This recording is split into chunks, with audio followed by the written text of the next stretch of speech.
What's up? What's up? It's the Arthur Moats Experience with Deke. I'm Arthur Moats, and that's my main man, Deke.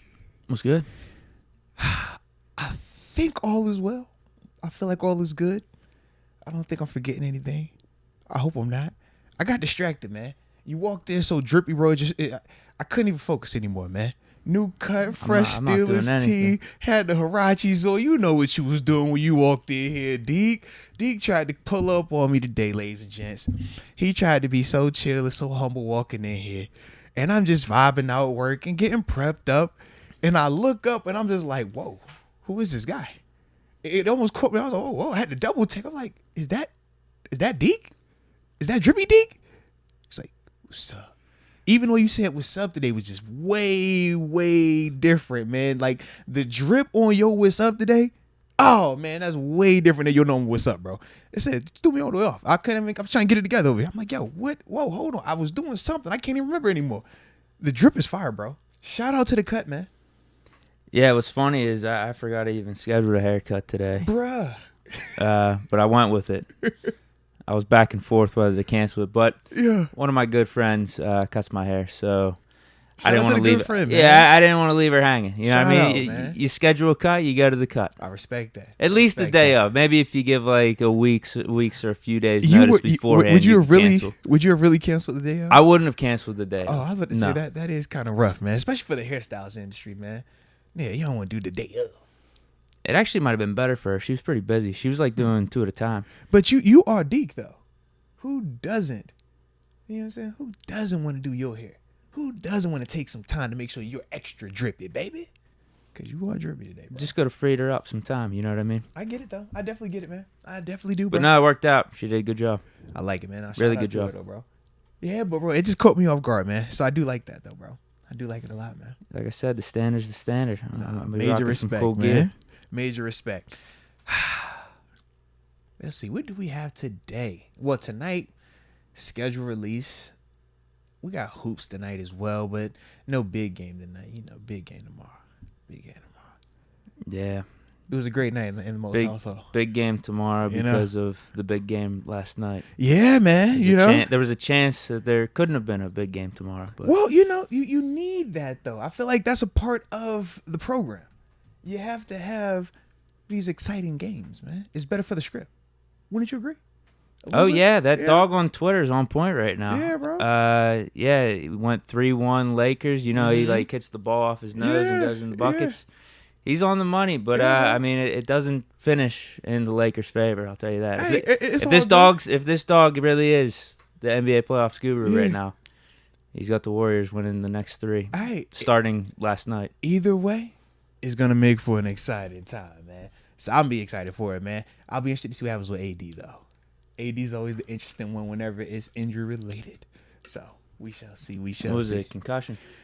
I thought they said he didn't have a concussion, but it was how he responded made it seem concussion. But they did say he avoided a concussion, so maybe it's just a head thing. You know, so we'll see. But it's exciting though, man. I can't complain on it. You know? But I called it though. I told you this though. You was over here like, no, man. It's the one. I'm like, no, it is not, bro. That is not how the script works, man. I mean, if AD didn't get hurt, No. It was already gonna be one of them ones. We was keeping. it would have been a lot close. closer. Well, think about this. It was 8 points in the fourth quarter with like 2 minutes left. So That's what I mean. If yeah. they had AD, like You know what I'm saying? they would have had a way better chance to win. I feel like. Nah, it would be either way, man. It just that wasn't gonna be the game, man. This game coming up is the game. All right, we'll Yeah, see. yeah. Give the Warriors some momentum. It's a little dangerous. I mean, y'all say that about every team, right? It is the postseason. Y'all was telling me about Memphis too. Steph Curry yeah, in his yeah. post-game interview Listen, was like, the we could way- even play better. We're not even playing Look, that good right now. The way y'all sold me on Memphis, I thought that we ain't stand a chance. You I didn't know? say you on Memphis. Yeah, man, a lot of people sold me on Memphis, man. You know, it's just one of them things. Or LeBron's just it's too late for him, man. I mean, we weren't even supposed to make the postseason. I don't know who's saying all this. Yeah, it's the media. Okay. Yeah, that's always been the headline. Yeah, so it is what it is. We playing with house money right now, man. We winning. We doing what we do. Because I feel like what Yeah. the Lakers did with their roster compared to what it was at the beginning of the season. Uh-huh. For them to just start gaining some steam Yeah. end of the year, like they got as good of chance as any. We'll see. They really do. You know, we'll see. It's been a long journey though for 'em. So we'll see. It's easy to hop on at the end. Oh yeah, man, they should definitely be in it. They're like, that's convenient. We'll see. It's been a long year. I'm not hopping on anything. Yeah. You saying I'm like hopping on the bandwagon? I'm just saying that they're a good team. I'm saying the way that people speak on them is like how you're speaking on them now. Now it's back to the championship talk. Whereas in season, everybody was saying everything but that. So that's what I'm saying. Now all of a sudden we go 3-1 on Golden State. Now it's championship talk and all this other stuff. You know. Well, I'm curious about that because as long as you got a healthy LeBron and AD, and if you can make the playoffs, and the rest of the role players are doing something good, you got a chance. That's what makes me curious about those comments. Those people don't really know ball. I'll be chill, baby. We take one game at a time, man. We ain't making no expectations. We just make a little noise. That's it. Well, what do we got here? What do you want to do? Let's see. Do we got any Deke thoughts today? Do we got Do we got a Deke thought today? Official schedule leaks suck. I agree. I don't like schedule leaks. I want to be surprised. But share why you feel this way, please. It's just stupid. It's just really stupid. Like, there's no point. Now, I guess I'm kind of like the guy yelling at the clouds or whatnot because you could just not go on Twitter, I guess, and wait till 8 p.m. till NFL Network releases it. But you feel like you're not allowed to do something that you would normally do because normally you would be on Twitter. But because of the leakers, you're kind of forced to avoid it. I mean, you're in control of your own hand and whether or not you go on your phone or not. But it does suck because that's part of the reason why I haven't been on Twitter either. I'm like, I just think it's stupid. I just think the culture's stupid now. Like, why can't we wait till 8 p.m. and almost view it like a movie? Like, okay, that's how I look at it, man. It's a showcase. Get your popcorn ready. Now we're gonna see the schedule and they're gonna release them like team by team or however they used to do it. It is a movie, bro. It's supposed to be. But literally, it's like, let me tell you every clip in this movie. I know like half the Steeler games right now. See, that's why don't tell me. You know, I've been avoiding it all, man. I've been avoiding it all. I'm like, nope, I don't want to hear. Nope, I'm good. I think I know the first. You probably do, 4 bro. out of 5 games. You probably do. The way that people take I know week pride 10. in I know leaking week it. 12. Yeah. I know the second to last game. Yeah, they take pride in leaking it down, bro. It's weird. I'm good on it, man. I'm good. I like to be surprised. I'm patient. It is what it is. I guess it's the culture. That's what I mean. I feel like I'm old man yelling at clouds. Like, I could just not go on my phone. I mean, if anything, too, I do honestly think there's a market for it. People enjoy the information early. Hell, I made a video on it today. So, I mean, there's the catch-22 about the whole thing. But I think me personally, it is a little annoying. Yeah. Like, I would like it if we could just all hold off and wait till the build-up at 8 p.m. Where it's all dropped at that time. Although NFL really doesn't do any favors because they leak out games individually over these last day or two. I think there's it's a distinct difference in a promotional rollout, and a leak. What the NFL did was a promotional rollout. They promoted the first Black Friday game. It's also exclusively on Prime Video. That's a promo. That's a strategic rollout. You want that game to be singled out while you're rolling it out before the full schedule release and everything gets lost in the shuffle. Strategic. Christmas games. We know these are big marquee games. So we're going to roll those out. It's promotion. Now, when you're talking about them randomly leaking weeks 5, 6, 7, 8, that to me isn't promotion. That's undercutting the momentum that you're trying to build up for tonight. Unless they're being dropped purposely. Either way, I don't feel like it would be done purposely from the NFL, because if I'm Fox and I've paid hundreds of millions of dollars for you to drop the schedule live on my network, what benefit does it do me if the information that is supposed to be exclusively dropped on my network is already released to everybody else hours beforehand? If that's the case, then I'm not going to pay as much because it doesn't hold the same type of value. Not everybody's going to want to tune into it because you don't have to anymore when you got the full schedule at 3:00. So that's why I was like, I don't feel like it's from like the networks per se that's trying to leak it, but we got insiders, and that's a part of it as well. To me, I always look at the schedule release like the NFL draft. Imagine if they were leaking the draft picks. They leak our 3rd round draft pick. They leak our 2nd round draft pick, but it's like the day before we even get the draft started. It wouldn't feel the same. We'd be like, I mean, it's cool, but dang. Like, that's kind of how I look at it. Richard Arbizo brings up a good point. Says everything leaks, not just the schedules. You're just right. the culture. That was the problem. I remember in music, that became a big thing. Like, everybody wanted to leak music early. And then artists had to, like, find different ways to combat that because they were losing money on releases. You know, when it's getting leaked ahead of time, and everybody doesn't wait for the actual, like, release, the official one, or purchase it when it's the official release. So, yeah, man, it is a part of it. And like I said, it's not nothing new. This has been going on. People leak info all the time. It's just, yeah, we got a platform so we get to discuss it at times. But yeah, I'm not a fan of the leak game, man. I like to wait on it. Right. I like that though, bro. It is what it is. I like It is what it like is. your energy today though, bro. I could dig that. Not a fan of it, I but could dig that. I'll adapt. Yeah. Get your leak I'll on. react to it. Get your leak on. I know about all the league Man. games, so You know what I'm saying? You know how I'm gonna do it. I'm gonna just be anti-unplug. I'm in the darkness like Aaron Rodgers until 8 o'clock. Then I'm gonna come out the darkness. So yeah, you gotta hope this chat doesn't say anything. it's all good. I'm gonna still act like I ain't see it. Yeah. But anywho, if you ready, I'm ready. Because we do got some stuff we want to talk about today, man, in terms of these position groups, our strengths and weaknesses. But then we also are hoping to have a little time at the end of this thing to get the phone lines open to hear your predictions on how many primetime games potentially the Steelers will be getting or should be getting. Because like we talked about with primetime, and we saw this firsthand last year, it is not something that is all right. It's one of those things you got to earn. You got to, play well enough and be a big enough team with buzz to get these primetime games. So I want to hear y'all thoughts on how y'all think the NFL should act as it pertains to scheduling us in primetime. But other than that, man, let's get the show started how we always do. Drop where you are tuning in from in the comment section so we give those big boy shout outs to start today's show. And also, don't forget to hit that like button and subscribe to the channel if you have not done so just yet.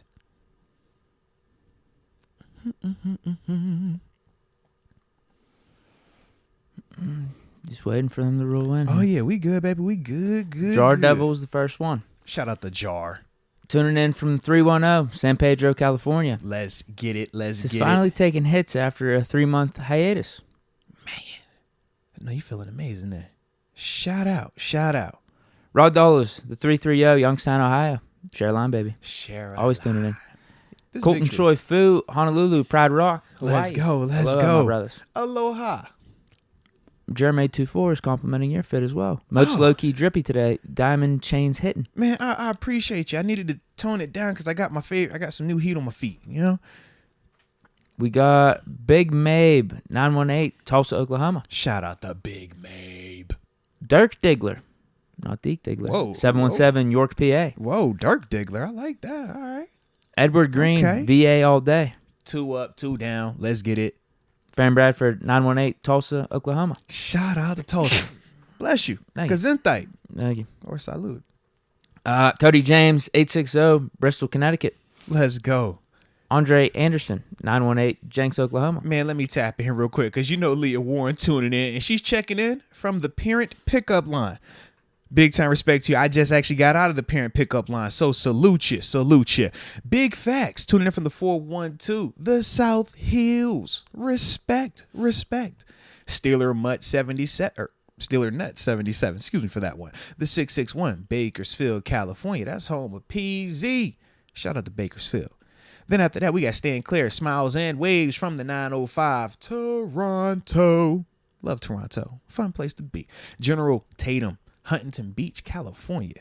Andre Anderson, the 918, Jinx, Oklahoma. 5 civilized tribes. What up? Well, what up to you? What up? Okay. I sees you. Sean Dong Shivers, the 757 Hampton VA, aka The Crib. And then after that, Alec Smith, the 740 Bridgeport, Ohio. And Mr. Malvo, tuning in from the 562, Long Beach, baby, on the east side. All right. And then I'm going to stop on lifted ones, the 916, Macramento in the house. Let's go. I like that. All right, we got these supers. Featuring Rod Dawn has joined the upper room. Featuring Rong Dong. Hold on, say that again, boy. How you say that now? Raw Dawn. Yeah. So Feet Rondon. maybe Feet it's actually just Rondon. feet Rondon. I just kind of threw the featuring in there. Yeah, you threw me. I was like, hold on, baby. I ain't know what language. I thought it was a different name, man. I was excited though, because I was ready to show that I could speak a foreign language. Sure. Even though I had no clue what language we were gonna be speaking. But Feet Rondon, welcome to the upper room. Yes, indeed. Yes, indeed. Stan Clair, a Winnipeg Jets hockey player last month, took 60 stitches to the face and returned in the same I saw game. that, yeah. A wheelchair. Pathetic. That, yeah, 70 stitches is a lot of stitches, bro. A lot of stitches. So what, is he ripping on AD? Yes, because AD got rolled out of the stadium in a wheelchair, bro. We can't make this up. And when you look, did you see him get hit? Did you see the play? I didn't. Yeah. Whenever I tuned in, he was already out. Yeah, it was one of the ones where you like, all right. Well, I saw the TNT crew was laughing about it. They were laughing their asses off. Because we was like, yeah, like, so I'm going to be all the way transparent with you, Deke. In the flow of the game when it happened, we all thought he was doing the let me just not get back on D. Brian get the stop. We're going to get the cherry pick, easy dunk. The transition didn't flow the way that we wanted it to flow. And then from there, he just keeps his head down the whole time. So now I had your question. I'm like, all right, how significant is this? Then I'm like, he must be bleeding. Got to be bleeding, right? No blood. Okay, cool. We're like, well, he about to fall over. It's got to be a concussion. Then they're like, oh, they rolled him on the wheelchair. We're like, Lord have mercy. But then when they said he avoided a concussion, I was like, well, what's the wheelchair for? And then everything else, like, I just ain't feel like it was adding up. So I could understand why the TNT crew would respond that way. And even why Stan Clair would reference the hockey gentleman that had 70 stitches to the face and returned to the game, which is factual. I was like, bro, you are a killer. Like, major respect to you, bro. So yeah, for him to leave in the wheelchair, at least when Paul Pierce left in the wheelchair, he came back in the game. You gotta come. You know what I'm saying? Like, come back. You gotta come back. Paul Pierce is like, yo, he like got shot. It's over. Like, carried him off, put him in the wheelchair. He came back though. AD was like, that's how you're leaving? Like, they're rolling you out like that? Like, bro. So yeah. What's your prediction? Does he play?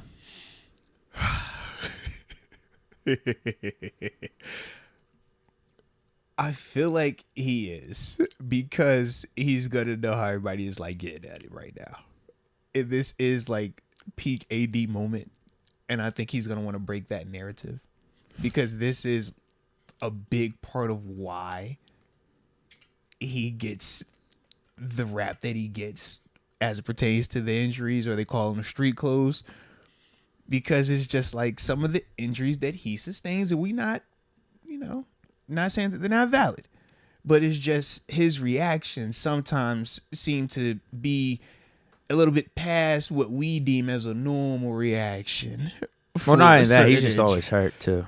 But that's what I'm saying. Like, and it's elongated periods of time for injuries that you're just like, bro, does it gotta take 2 months for this? Like, it's not full Kawhi, but it's like, you give me that a little bit. Like, it's just too much on the shelf sometimes.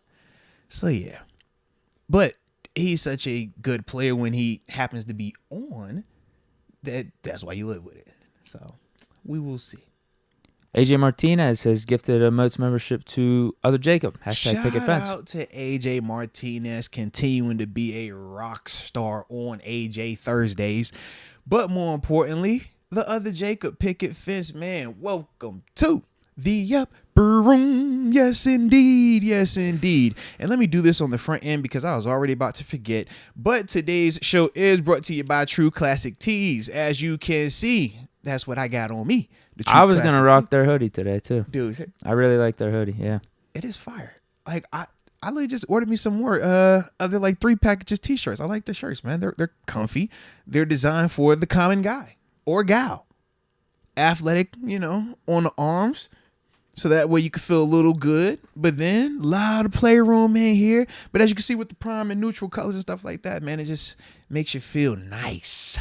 And that's something that we like, whether it's the hoodie, the t-shirts, they got the sweatpants, they got the bowling shorts, they got the joggers, they got the sleepwear, they got underwear as well, man. Literally anything you're looking for, man. Check them out. True Classic Tees. But you know, if we're going to talk about them, promo code has to be official. So if you use the promo code Moats, make sure you type it in. They got other promo codes up there, but this the one that matters the most. You get your 25% off of your purchase at trueclassictees.com. So shout out to them. Next one, Farron Bradford. I want Baltimore week 1, Ooh, but we'll take New England. Okay. Who y'all want? Man, I'm down for whoever, I'm not whenever, answering. whatever. I appreciate that from the heart. I do appreciate it. 'Cause I know who it is. But I'm down for whoever, man. Honestly, bro. Like, it's whatever. I love the excitement around week 1 and whoever it could be. To start it out in the division would be fire. Would definitely be fire. But to get a little KP8 Mac Jones action too, yeah, kick it off. Actually, when was no. That was still whatchamacallit. That was still Trubisky versus New England. Yeah, that was week 2 last year. Because that was the Akello, Nelson Aguilar. Yep. Yeah. So we'll see, man. We will see. Erie Mind Mob. How yin's doing today? Go. I'm doing excellent. Thank you. You look even better, man. How about that? Appreciate it. Man, over here, baby, life is good, man. I'm trying to think. I went to the dentist today. Teeth were good. No cavities. I was definitely happy to hear that. Got a chance to hang with wifey today. Always love to do that. I even was doing some domesticated stuff today too, Deke. I was folding clothes. And they weren't my clothes. I was folding my kids' clothes. Nice. Every once in a while I do that. I try to be, involved. But I, folded some clothes today. Had some Chick-fil-A. Thought of you when I was eating my Chick-fil-A too. Yeah. I was like, which spicy chicken sandwich is better? Chick-fil-A or Popeyes? What would Deke do? That Chick-fil-A was hitting though today, bro. That Chick-fil-A was fire. I think it's just whatever one I'm eating at that time is one I like more. That's fair. Yeah. Because it definitely had me feeling really, really good, bro. Open up that little aluminum foil that it comes in. You know how they do. And they hit you with my pleasure. So, yeah, man. All that felt good. And didn't forget to pick the kids up. So that was also positive, Got to take them to school and pick them back up. And now we're here. So, yeah, can't complain, man. Life is great. Hope all is well with you as well, though, man. The Cool Card Collective. Plus 5,000 on KP8 to win MVP right now. It's a lock. Is that a fact that it's plus 5,000? I'll trust him. I like it. I know you already hit, though. It's got to be up there. Are you in on KP8 and GP? Or who you in on? You got any on Naj? What's your dark I horse? just have a lot on our win total over right now. So we'll see what we do with these awards and Have whatnot. they adjusted the win total? I haven't checked, the last to be time you honest. went on? My buddy took my advice, and I think this was after the draft. Because I know it was going to And I don't think it changed much. He said he got it at like minus 105. And that's what it changed to, at least from what I know of. That's what it was after the Broderick Jones pick. Okay. Before the draft, it was probably a couple weeks before the draft. It was at even odds, plus 100. So I don't know exactly when it changed. Could have changed to minus 105 before the Broderick Jones pick. Gotcha. But after we picked him, I was like, you know what? I got to double down on this if it's still 8.5 because these betting apps are idiots if they're not going to change this. This is free money. This is seriously free money. I'm with you, baby. I'm with you, man. You already know that. AJ Martinez, you mind the chat, all love and prayers. Shouts. My professor's boss lady, my child's, you all, what's MND? Moats and Deke. Oh. Bro, you was making my head bro. I was like, what am I don't know reading? if he was trying to say son, mine. Son. I don't know, man. Yo, that was one right there, bro. We was reading that there. I was like, yo, it's got to be Moats and Deke. That makes the most sense.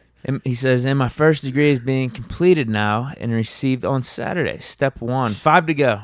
Let's go, nephew, 5-year-old X. Shout out to 5-year-old X, first off, man, for the culture. Secondly, man, big time salute to AJ Martinez copping that first degree, and he said he got 5 more on the way. So big time respect, man. It's never nothing wrong with, just improving yourself, whether that be in the educational element, whether that's in the health and fitness element, or whether that's in the spiritual, emotional relationship, however else, man. As long as we growing and getting better, man, salute you, AJ.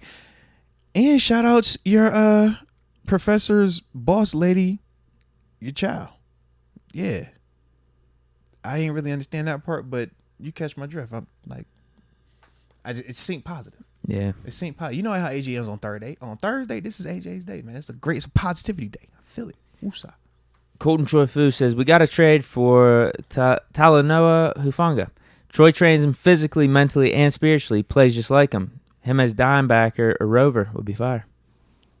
Yeah, they ain't trading him, though. Sad. He did pretty good for him last year. It would be nice, though. Yeah, I don't see that happening, though. No, they're not trading him. Nah. It would be nice. It's a good idea. It would be nice, though, man. It would be real nice. That's it for the Supers. I like it, man. I like it. So we're actually going to get to this here first topic today. And I think I got it logged in right.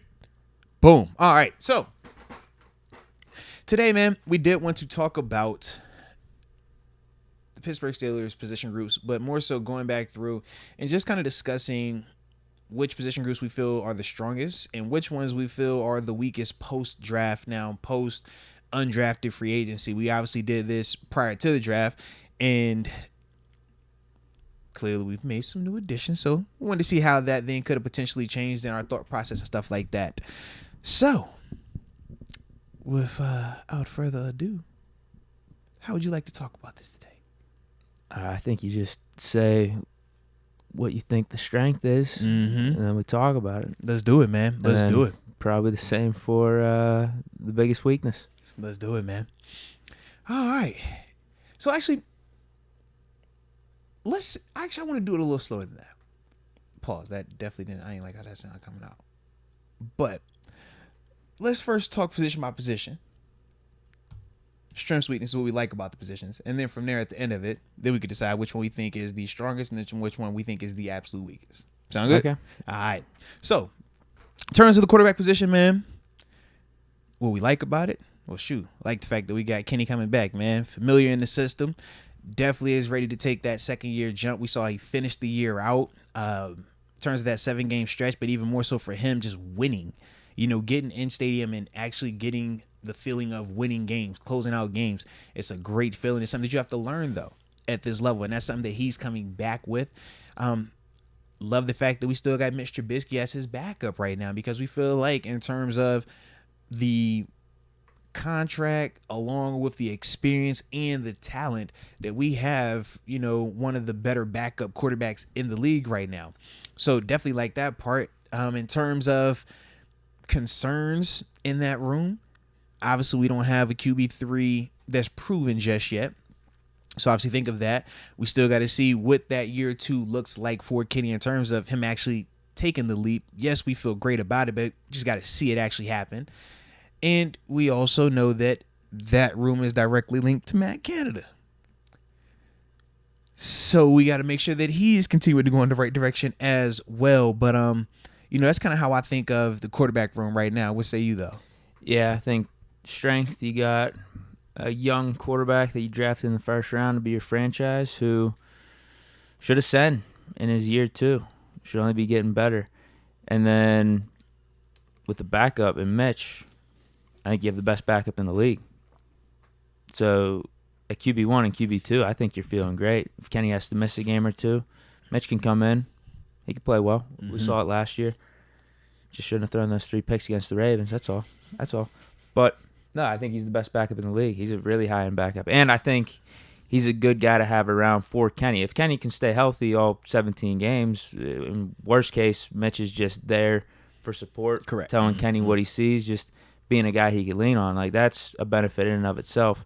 Yeah, I guess the weakness is you're just unknown at that third quarterback position, although I know what's going to happen if we need a guy long term. Now, if you need a game out of Tanner Morgan, that's a coin toss. That's a roll of the dice. You don't know what the hell he's going to do. But if you need a QB3 long term, he's not listed on ESPN.com Steelers depth chart right now. I was looking for him up here, man. You know what, though? The other guy that has been getting a little bit of buzz, not too much, because it's one of these rookie minicamp tryout type of scenarios. We brought in this quarterback, Hunter Morgan. Mm-hmm. Some people are excited about him because I think he was literally like the best high school quarterback coming out. and he went to Clemson. This was back in like 2016. He was called like Mr. Indiana, all this stuff. Okay. Just so happens Trevor Lawrence also went to Clemson. Yeah. So he had to transfer from Clemson, goes to Northwestern. Something happened. I think family situations, people passing away. Yeah. He went through, I mean, Northwestern isn't that great of a program. Went through like 4 different offensive coordinators. Yeah. Can't remember if he got injured or not, but then went back to Clemson for the final year. And like Dabo, so I guess he was there last year. And Dabo said like, hey, we're not asking you to play. Just come in here to lead. What? So I don't know if that's like a slap in the face or what. What? We're not. But he actually accepted. He went. Yeah, he went to Clemson. We're asking you to. Did he for play a second time? That okay. But anyway, he's got all like the tools and stuff. Yeah. I guess he's been through like 5 or 6 different offensive coordinators. Handles adversity well. Then I like it. Maybe. I mean, if he handled it that well, maybe we'd be talking about him being drafted. But he's intriguing.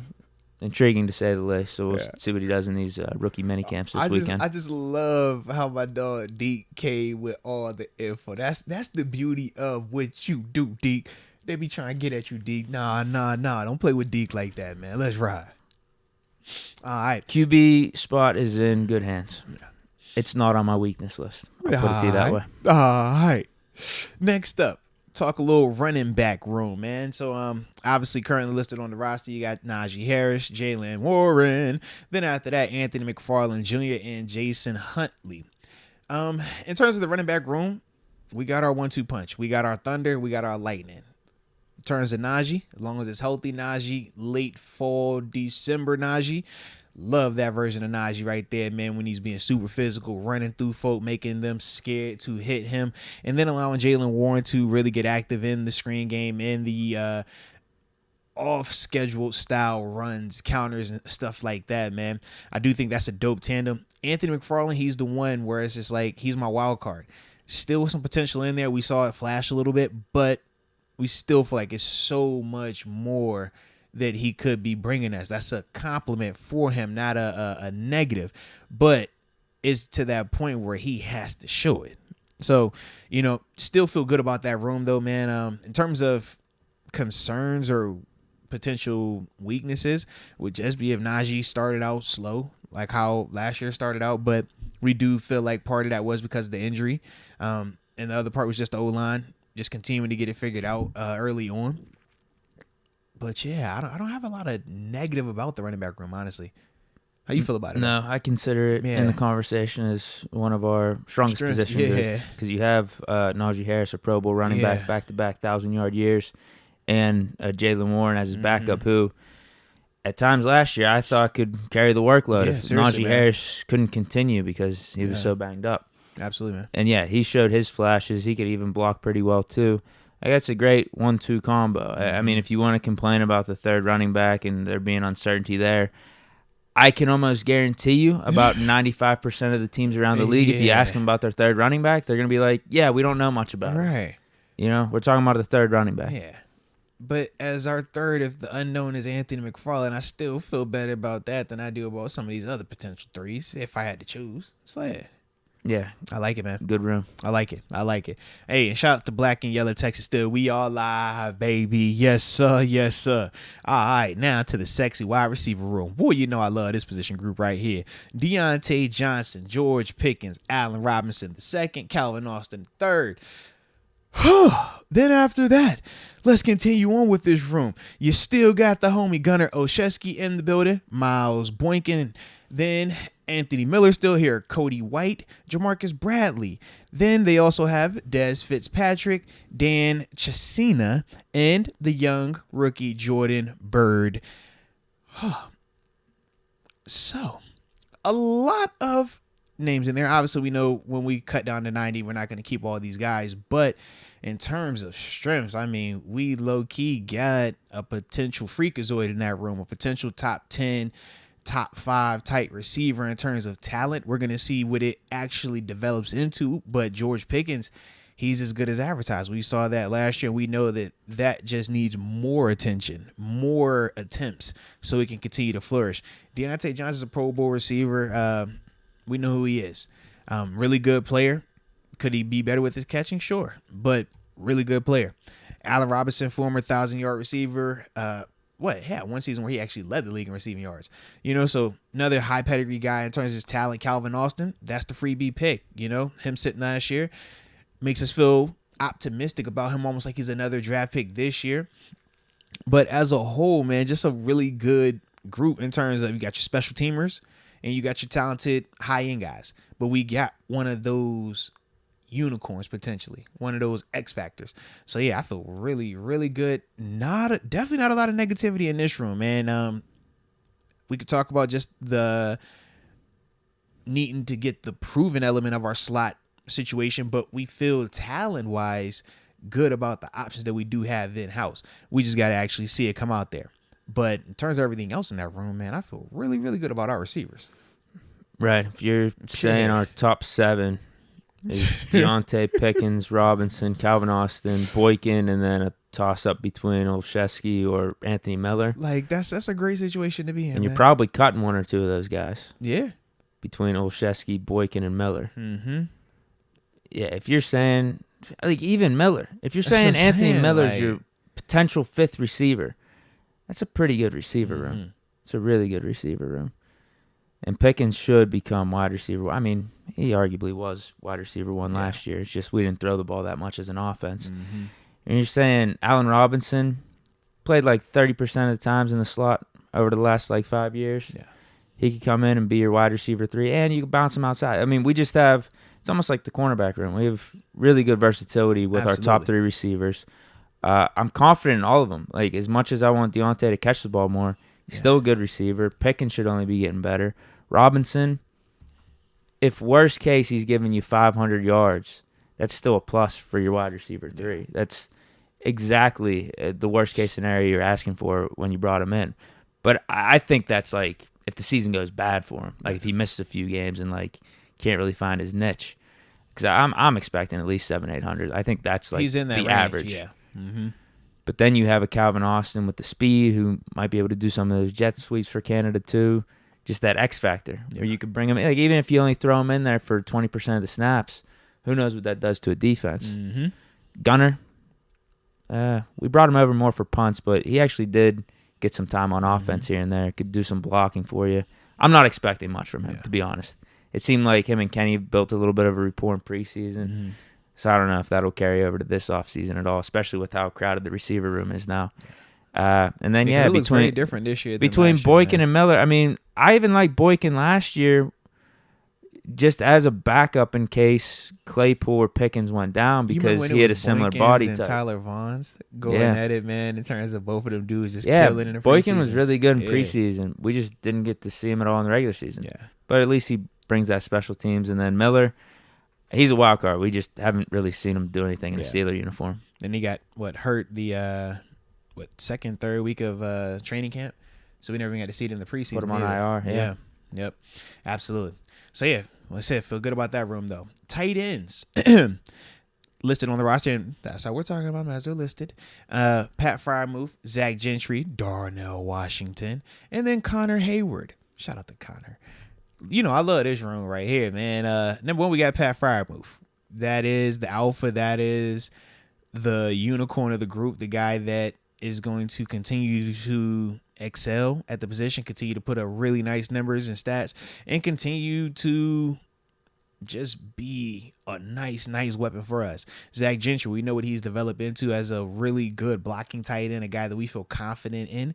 And then Darnell Washington, man, big body rookie, big frame, blocks like an offensive lineman, could run, catch the ball, man. Really, really athletic, man. Just a good player. And then Connor Hayward, who, like we talked about on the show the past couple of times, man, just super versatile. Can be the move tight end, can line him up at slot, can bump into the backfield, can play on special teams. Just a productive player, just a really good football player. Like I said, I don't have really, the only negative I could talk about is just potential health. We know, obviously, Move had the 2 concussions last year, and with Darnell, you had the knee, using air quotes. But other than that, I don't really see anything bad about the group. Like, I like it a lot. What say you, though? I agree. I mean, this was like the easy one when I looked at you got a top 6 tight end in Pat Freiermuth, who is going into year 3, who Right. could could he eclipse some of these more elite Seriously, guys like a dude. Mark Andrews or Seriously. something this year? I guess it depends on how much we pass it. Yeah. But, yeah, worst case, he's going to be a top 6 or 7 tight end. Zach Gentry, not bad. Safety valve. We know what he brings. Good blocker. And then you draft Darnell Washington. Crazy value in the 3rd round, who is eventually going to supplant Zach Gentry. I just wonder if it's going to be this year or not. Yeah.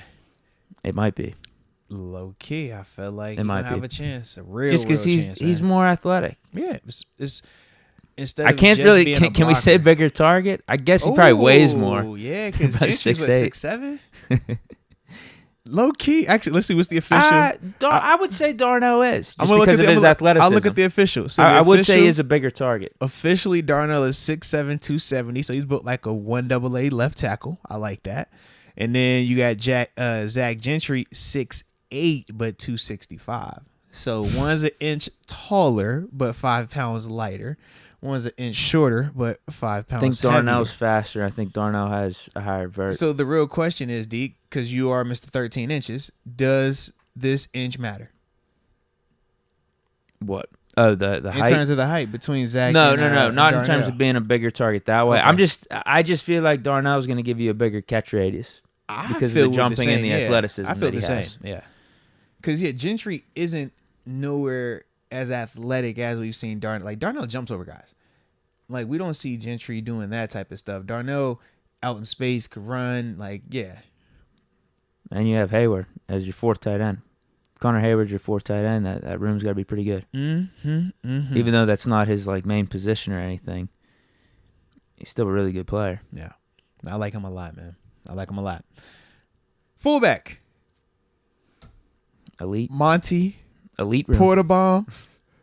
I want to throw a slash Kendrick Green. We're gonna start the promotion for Kendrick Green, the fullback. All right, we're gonna start that movement. But if it's just Monty Mullet, Looks like an elite room to me. it has potential. In the conversation for strongest room. It has potential. It has potential, especially if they move Kendrick Green in there. They move Kendrick Green in there, it's a Rizap, okay? I'll be over here like, yep, that's the best position group. We nice right now. But in terms of Monty, everything looks good on tape, but undrafted. He's a rookie. We got to see what it looks like in terms of NFL actually executing this stuff. But,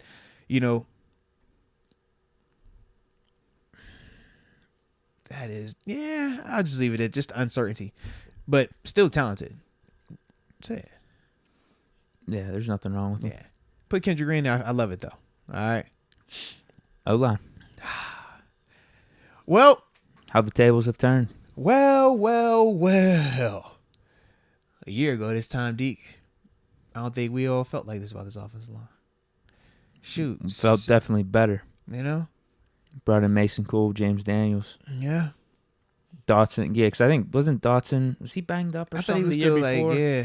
And like we were going into last season with him presumably going to be healthy. Yeah. Which he did. All of our O-linemen stayed healthy Stayed last healthy year. the whole, start to finish, man.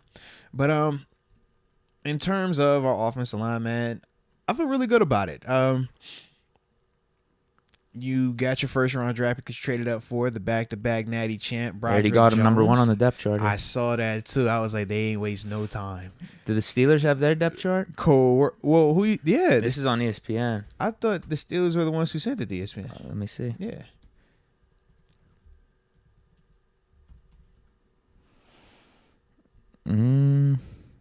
Nothing. Yeah. ESPN's just assuming. Well, no, because think about it like this. Joey Porter Jr. is listed behind Akella Witherspoon. Akella's listed as a starter with Pat P. Yeah, Steelers don't have it. Yeah. They say first official 2023 Steelers depth chart will be released around the conclusion of training camp. We got to wait. Mm-hmm. I like it, man. I mean, it's a fair assumption. I mean, it's the first rounder. Those So it is guys fair. are going to compete, but Yeah. One's the first rounder, one's going into year 3 with back-to-back full season starting. And a postseason start. Yeah, because he started not last year, but year before that versus Kansas City. Yeah. So even have postseason start on his belt. But a ton of talent. Number one, when you're talking about Isaac Seumalo, James Daniel, Mason Cole, Broderick Jones, and even Chooks, man, the way he been balling out, helping us out, man. So, like I said, man, really like this group a lot, man. They've come a long way. And just a good mix of veteran and young but high-end talent. Then you talk about the depth behind these guys. Dan Moore Jr., if he is not the starter, we got a backup that has started 2 years plus a playoff game at left tackle. That's a great scenario for that to be your backup. You talk about Nate Herbig. We paid that, $4 million to come over here because it's a really good player. And that just adds to the depth behind Isaac Seumalo, who we are very comfortable with. We know Kevin Dotson, Mr. 69. That was Deke's original guy. Before KPA came around, it was Dotson. All right?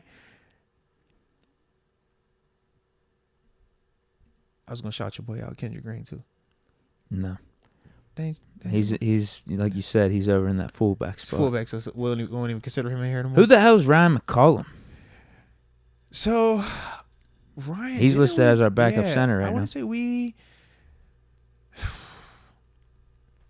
did we get him? I don't even know who this guy is. Yeah, you catch me when. Let's see, when did we pick him up, man? Let's find out, dude. Want to find out? Let's find out about Ryan. Yeah, it don't matter. Yeah, because he was with Detroit last year. So, probably at some point in time this offseason, man, we picked him up. No clue. Yeah. But hopefully it doesn't come to that, because when we think of our backup centers, we think of, we'll probably go to James Daniels before we go that route. Right. Realistically, go James Daniels and then you'll bump in Nate Herbig. So, yeah. Didn't Herbig do some center That's what I'm too? saying. Like, it's multiple combinations before we would actually get to Ryan or even Trevor Downing, who we obviously picked up as an undrafted guy. Spencer Anderson post-draft. can play center too. Yep, Spencer's another guy who's played all five, and we obviously have Kendrick Green, who is No. No. He said, You know what?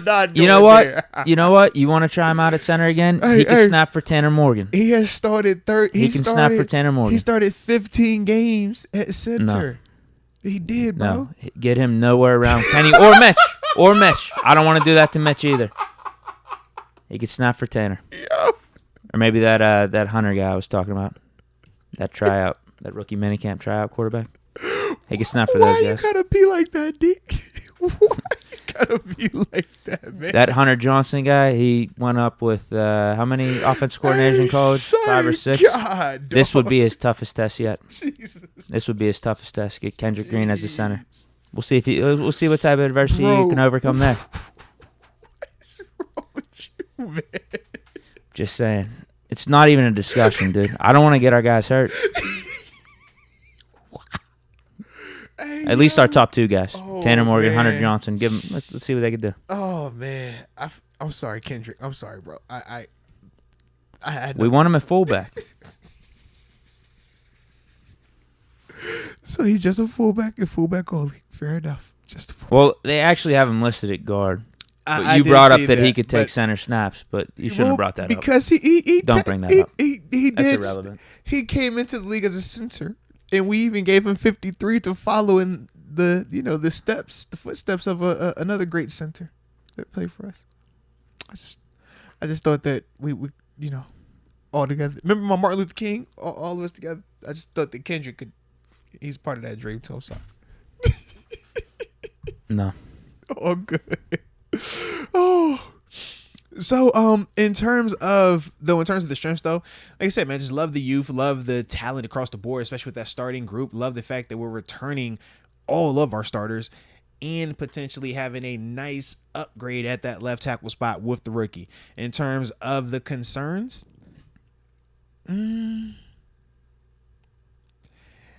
if the left tackle struggles, then that could be an issue, because obviously we invested a lot. That's the rookie. And yes, we feel really good about it, but he is a rookie. So that will probably be, the only weakness I see potentially. But even if he struggles in the short term, you have Dan Moore. Right? And I'm like, Dan Do you is still feel gonna come in amazing here and about play that, well. especially after you drafted Yeah. Jones in the first round? No, but Like, that'd be the only potential, like, negative, without, like, talking about, like, legit, like, injuries, because we're not trying to account for injuries, because we do have a 1 and 2 depth that is still good. But in terms of a guy, this should be a top 10 yeah, unit. it should be. On paper, they have the potential to be that. Now, obviously, we got to get them together and them all working and getting it to where it needs to be. But I just know left tackle, especially for a rookie, can be challenging. So that's going to be the challenge for Broderick, man. But we feel really good about him, which is why the Steelers drafted where they drafted him at, man. So, yeah, other than that, man, I ain't ready. We could talk right tackle, maybe. Depth behind right tackle? Depends. That's what I'm saying. Is like, Dan Moore potentially playing right yeah. tackle for us? If Chooks went down. I think he would probably get first crack at it. Yeah. But he's a left tackle from college, though. That was the one thing with him. 4-year starter at left. We initially moved him to right, though. His rookie Yeah, we year. tried to. But how long was he there? Before Banner was... Because Banner wasn't doing OTAs. Yeah. Yeah. Yeah, I wonder if it's it could be a better fit for him, though. Yeah. Because we did see that with Chooks, man. You remember with Chooks early on. Started at right, then they put him at the left. Then because of the injuries, bumped him over at right again. So, yeah. Be interesting, though, man. But, no, I still feel good about that position group, though. Definitely do. Absolutely. All right. Now we talking D-line. And when we speak D-line, we're talking like the 2 down D-ends and the nose tackle. Or when we're in our sub package, the 2 D tackles in that group, not our edge rusher / outside linebackers. But with that group, you obviously got Larry Ogunjobi, Keanu Benton. You might be right, dude, because they got Keanu starting on this one. Yeah, Keanu Benton. What? Some of him starting at nose guard over here. What about it? No, I was saying how when you said ESPN just be like putting whoever out there. I think they just assume. I was like, you might be right with this one, bro. Yeah, because I was like, Keanu I mean, Benton he starting. should be. Let's be real. I mean, but to just put it out there? Yeah, I'm ready to You know what I start mean? him right now. Yeah. I am. I don't think there's a competition. You don't think it's competition? I'm ready to start We're him. going to see, man. We're going to see. I think it's competition, though, man. Montravis? I don't think Montravis going out like that. They can compete. I just Yeah, I think it's think going on like Keanu Benton's definitely a week 1 starter. You think it's we're going Whereas with Broderick and Danmore, I think that could be like a 50-50. Serious? Yeah. Okay. I think this has more of a chance of being a 50-50 than the Broderick one. You think that's 75? Yeah, I like Broderick a lot more in that one. I just know D-line consistency. That's gonna be the one for Keanu. Can he do it consistently enough? Whereas I think of like Montravis, who's already been in the system, already been doing it. That's why I'm just like, I think that's gonna be a little bit harder for him to get just like completely off of that. And because they're gonna probably both play at some point, especially earlier in the season, I'm kind of like, yo, do they start it out with the vet? Whether it is Montravis or even Fioku, while letting That's fair. Keanu Multiple get it guys going, can you know what I still mean? play at that Yeah. spot, whereas you only And start tackle's one only left be tackle. guy. And whoever starts, they're gonna want to keep him in there. And I just feel like with Broderick, Yeah. they're gonna want to keep that and let it keep going, especially next to Isaac. Yeah, you could start Yeah, whether it's Adams or Fajoko, and then All- start to they'll all dwindle their play, though, snaps yeah. as time goes on. seriously, almost like. Well, no, because we didn't do it with Tyson, but like I would even think of like if Tyson had like a young guy behind him, probably what we'd have been doing is transitioning those snaps. You know, you go from, all right, you the guy playing 80% of the snaps, and now it's 70, 60, 50, 40, and then eventually you not out there and the young boy is taking all them snaps. By like week 10, it probably will be Keanu and all Keanu. Yeah. As long as he's healthy, you know what I mean, and progressing the way he's progressing. But I just think early on, though, it's going to be, I think it'll be a little bit different for him. But still Room like looks it. loaded. Bro, what? After drafting Keanu Benton, I don't think It's you can say a bad thing. crazy. DeMarvin Leal's in here. Montravis Adams in here. Armand Watts is in here. Brady Fioku is in here. You still got Deke's boy Jonathan Marshall in here. Sleeper. He is your sleeper. You been, I don't know why you attached that's your guy. Like you done The brought Jets him up fans were a little times, disappointed bro. they lost him. Deke been on They him, said bro. he was doing some things. It's just their D-line room was too loaded. Bro, I'll never forget when you was like, hey yo man, this Jonathan Marshall dude, bro. Like, hey man, I think we might have something right here. Man, to give him a try, I'm like, Jonathan Marshall, Deke. We never did last year. I'm like, that's the one that got your attention. I like it, bro. I mean, it ain't that deep. I'm just saying, No, like, but if it's we're cool, talking about though, yeah. Montravis Adams and Brandon Yes. Fajoko, like, why can't you throw Jonathan Marshall I'm in the with mix? you, bro. I like it, bro. I like it. Then after that, James Nayawaya, the undrafted free agent, he was out of Some small school. I was about to butcher the name of it. And then Renell Wren. But in this group, what's not to like about it? You got Cam Hayward, the perennial Pro Bowler, All Pro, the captain, the wily vet, still holding it down, doing what he does. 10+ sacks once again. I mean, it's Cam. We know Cam. Larry Ogunjobi. We paid that. That's here now for a couple more years. We felt the benefits of him last year, the productivity, explosiveness, how disruptive he is, and his familiarity within the division. But just a big-time player for us, man. Really good guy. Keanu Benton. Well, now we're getting a chance to get some youth, some athleticism with really good size in that D-line room. A guy that's going to get a chance to learn from Cam Hayward, but has positional flexibility. Definitely love that. Montravius Adams, guy came here. Well, I don't know if we traded for him. We just signed him off of the Saints, right? Was that 2 years? Year and a half? It was like it is Saints or Packers. Yeah. But we get him off of, it might have been off their practice squad. But he comes up to us, starts playing. One thing leads to another. We end up bringing him back, re-signing him. Yeah, that was in 2020 when our D-line was absolute Swiss cheese. Right. Everybody was terrible. like hurt and banged up. Yeah, we needed somebody who was like, who's this Montravius guy? And he came in here, was productive for us, changed a lot for us. DeMarvin Leal, you know how we feel about him, man. He just got hurt last year. But definitely excited about him. And like you said, just a ton of depth and just good, if we're talking question marks, right? A Jonathan Morris is a good question mark player to have. And what I mean by question mark, he's listed as like right, he's like your guy, third, yeah. Or depending on how you want to look at it, he's like the sixth or seventh guy. Yeah, I'm like, by the time we're getting to him, if that's actually at probably that eighth guy. part, if he's at that part of the roster, though, it's like, bro, that's still a guy who's, been in this league. So I feel really good about that part about it. In terms of the concerns or weaknesses, obviously I take into account Cam's age because he is only getting older.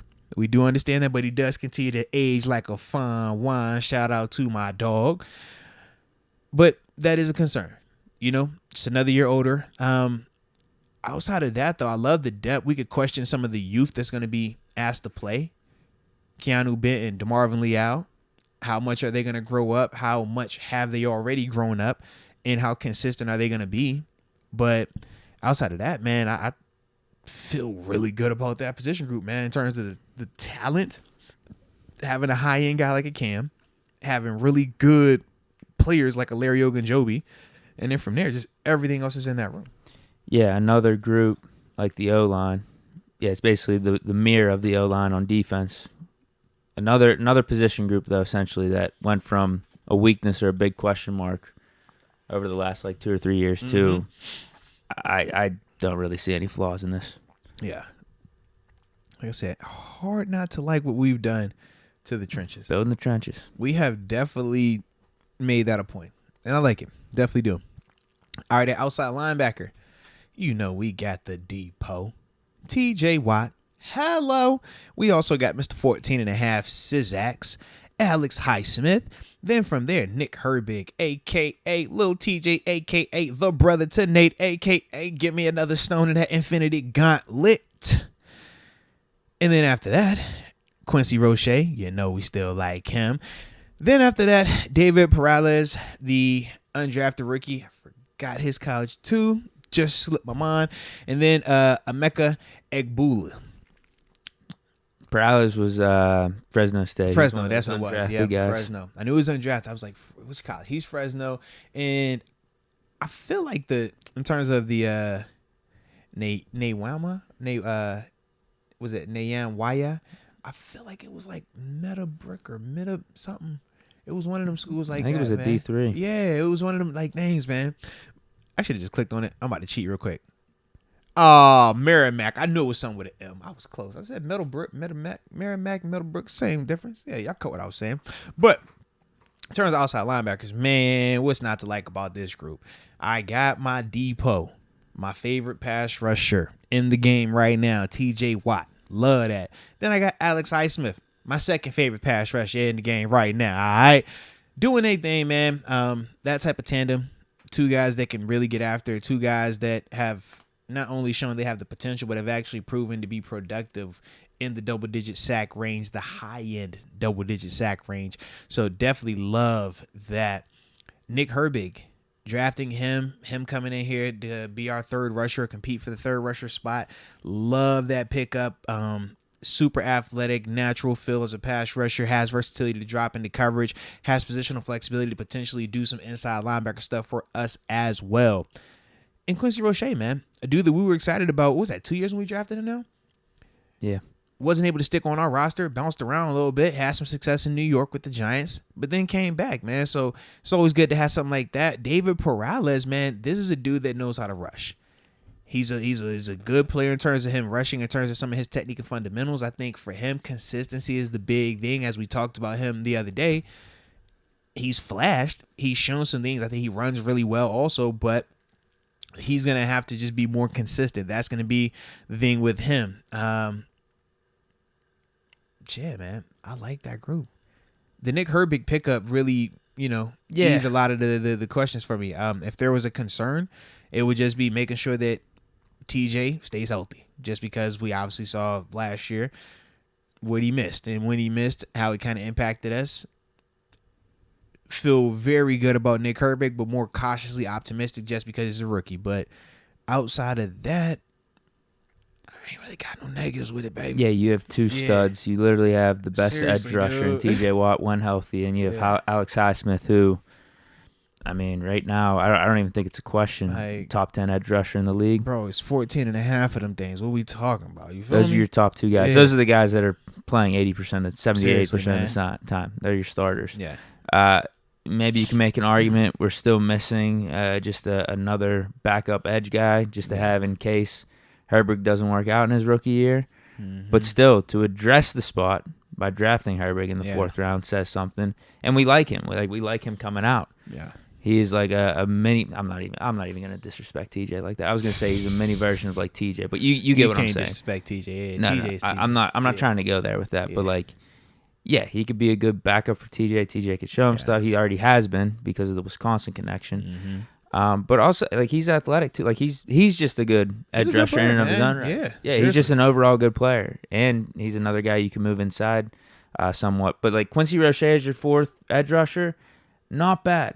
You're not feeling good about that long term if we have another situation like last year with TJ Watt missing like half the season. Yeah. Maybe you're making some calls to sign someone. Mm-hmm. But as your 4th guy on a game in and game out basis, like, this is a good group. This is a really good group. Yeah. Again, do you still maybe give a call to a veteran like a Justin Houston or something just to bring in there? It wouldn't hurt. It wouldn't hurt, but See, I don't think I wouldn't hate it. it's not one of our more pressing needs right now. Yeah, I would agree. I think you could talk about one or two other position groups or one other two like specific positions before a 3rd edge rusher at this point. Yeah, I would agree with you, man. I definitely agree. All right, then at inside linebacker. Shout out to my inside linebackers, man. Shout out to my linebackers in general. If you're a linebacker in the building, man, drop it in the chat. Salute you. But at inside linebacker, Cole. Someone also brought up Leal could come off the edge sometimes too. We've seen Leal do it. Standing up, but also in our big nickel packages, man. We saw DeMarvin do it. We've seen Cam Hayward go out there and do it. Yeah, those dudes are definitely capable of that. Absolutely. At inside linebacker, Cole Holcomb, Landon Roberts, the two big free agent signings that we had. Then from there, you got Mark Robinson. I know we still excited about him. Tay Crowder, Tanner Muse, the young rookie that we had picked up. And then Chappelle Russell. Still hanging on with us after we picked him up. Was that last preseason? Jaguars, right? Or was it 2 preseasons ago? I couldn't even tell you. I just remember everybody went crazy over Chappelle. You remember that, man? It was like, yo, they went nuts. Yeah, I thought I was missing something. All right, but I like it though. In this group, slightly different vibe. Feel good about the starting Cole Holcomb and Landon Roberts tandem, especially versus the run. I think that they're going to be very physical. They're going to be just a upgrade in terms of playing the run than what we had on a game in and game out basis last year. I think both of those guys do that really well. I think that their leadership and their communication shows, and their consistency in their play shows. Landon obviously has the versatility with some of the special team stuff, but 2 really good guys. Mark Robinson, we are super excited about what he brings. We want to see what that continues to grow into, but I'm sure he was a big reason or a part of the reason why we were able or feeling confident in moving on from the 3 linebackers that we had starting at one point for us last year. Yeah, it's a whole new room. Yeah, and he's literally the last remaining guy that was getting playing time last year. So with that, they see something in him. And then when you talk Tay Crowder, Tanner Muse, and Chappelle Russell, 3 young guys, well, one younger than the others, but athletic, can run. Those are the guys that when you're talking about taking flyers on or you want to give a guy a chance, that's what you have in those guys. And you still have your potential replacements of a Marcus Allen on special teams with those 3 type of guys as well. In terms of my concerns, y'all know how I feel. I need an athlete in there. That's the one thing I still feel like we're truly missing in that group. still have a good group, but I just think that could make this group solid, solidified, and way less of a concern. But we'll see, obviously, with the second wave of free agency getting ready to tune up in a little bit once OTAs and minicamp ends. We'll see, if we make any other moves prior to training camp, getting a guy in there that's a little bit more athletic to do more of the exclusive coverage stuff. Yeah, I'm with you. I really like the pickups of Holcomb and Roberts. I think they bring that Steeler mentality we're looking for, specifically at the linebacker position. Like, this is Pittsburgh.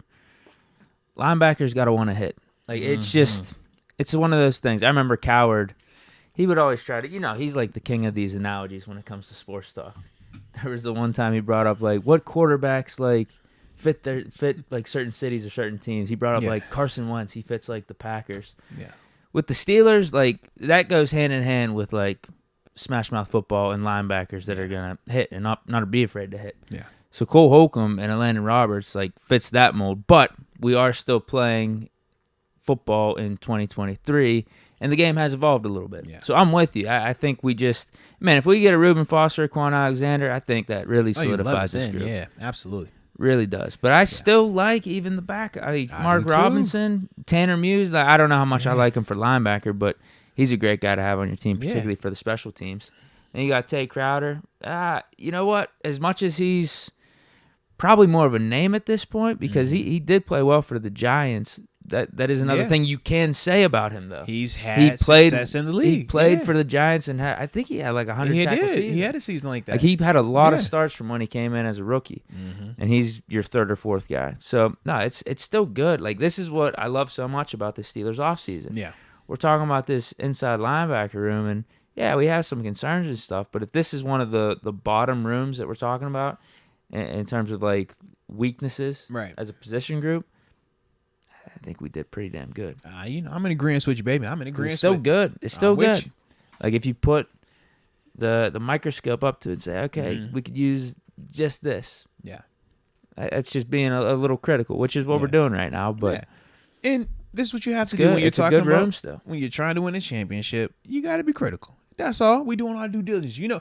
We not gonna miss out. When we on that float, when the Super Bowl happens and we done won it, we gonna make sure we did our due diligence, Deke. We gonna be tapped in. That's all we doing. Man of the people. All right. Cornerback room. Shout out to the cornerback room, baby. The new and improved, revamped cornerback room. But more importantly, you got Patrick Peterson in there. Kello Witherspoon. Then after that, Levi Wallace. JPJ. Joey Porter Jr., Corey Trice, James Pierre, Chandon Sullivan. And then we also have Madre Harper. With this group, though, he obviously isn't that same guy that he once was, but we feel really, really good about our number one corner, Patrick Peterson. Future first ballot Hall of Fame type of dude. Coming off of another very productive season when he was in Minnesota just a year ago. A guy that has done it for a long time at a very, very high level. So love that. Kello Witherspoon coming back from the hammy. We got to see what it looks like this go around. Let's just hope that it's back healthy so it can get back to what it did at the end of the season, his first year here, versus obviously what we saw last year, which ultimately, led to us having a little bit different of opinion on him. Levi Wallace came here, played good, competed, got turnovers for us, could tackle, still has room to improve, but showed that he is a good player for us, man, and that he was more than just a Buffalo product, so salute him for that. JPJ, first round talent that you get at 32 overall, which in any other year is a first rounder. Definitely excited about him. He's going to be motivated. He's going to be passionate. He has legacy. And like Coach Tomlin talked about, he's one of those guys that is a bloodline type, He completes the Infinity Gauntlet. So you definitely love that. But overall, man, just another really good player with great size and length. Corey Trice, similar, good size, good length. We talked about the potential yesterday of him playing the slot for some of the rundown stuff, man, because of the size and physicality that he plays with. James Pierre, are we going back to Pierre Island? Can I get a Pierre Island? No. Get a PR? No, maybe. I wouldn't mind if he makes the roster. You know what I'm saying? Yeah, all right. So shout out Pierre Island as well, man. Deke ain't forgot you, baby. Deke ain't forgot you just yet. Chandon Sullivan though, we know he can cover. Still a good player, productive player, and literally our most experienced slot corner right now, man. So salute Chandon for that, man. But as a whole, feel good about the group in terms of the DBs. Love the outside corners. You got the high-end Pat P, the proven vet. You got the young, super talented JPJ. Love that. And I love the wild card element of Wallace and Witherspoon. I think it's a good room. I don't think it's, oh my God, this is just the best room ever in the league. But I think it is one of them rooms that we're going to feel great going into a lot of matchups. We're not going to have a ton of games where we're like, man, I don't like this for us. Nah. That's high end. That's talented. That's an upgrade. That's improvement. I think this is an upgraded room. I would agree. My knock, obviously, is the slot.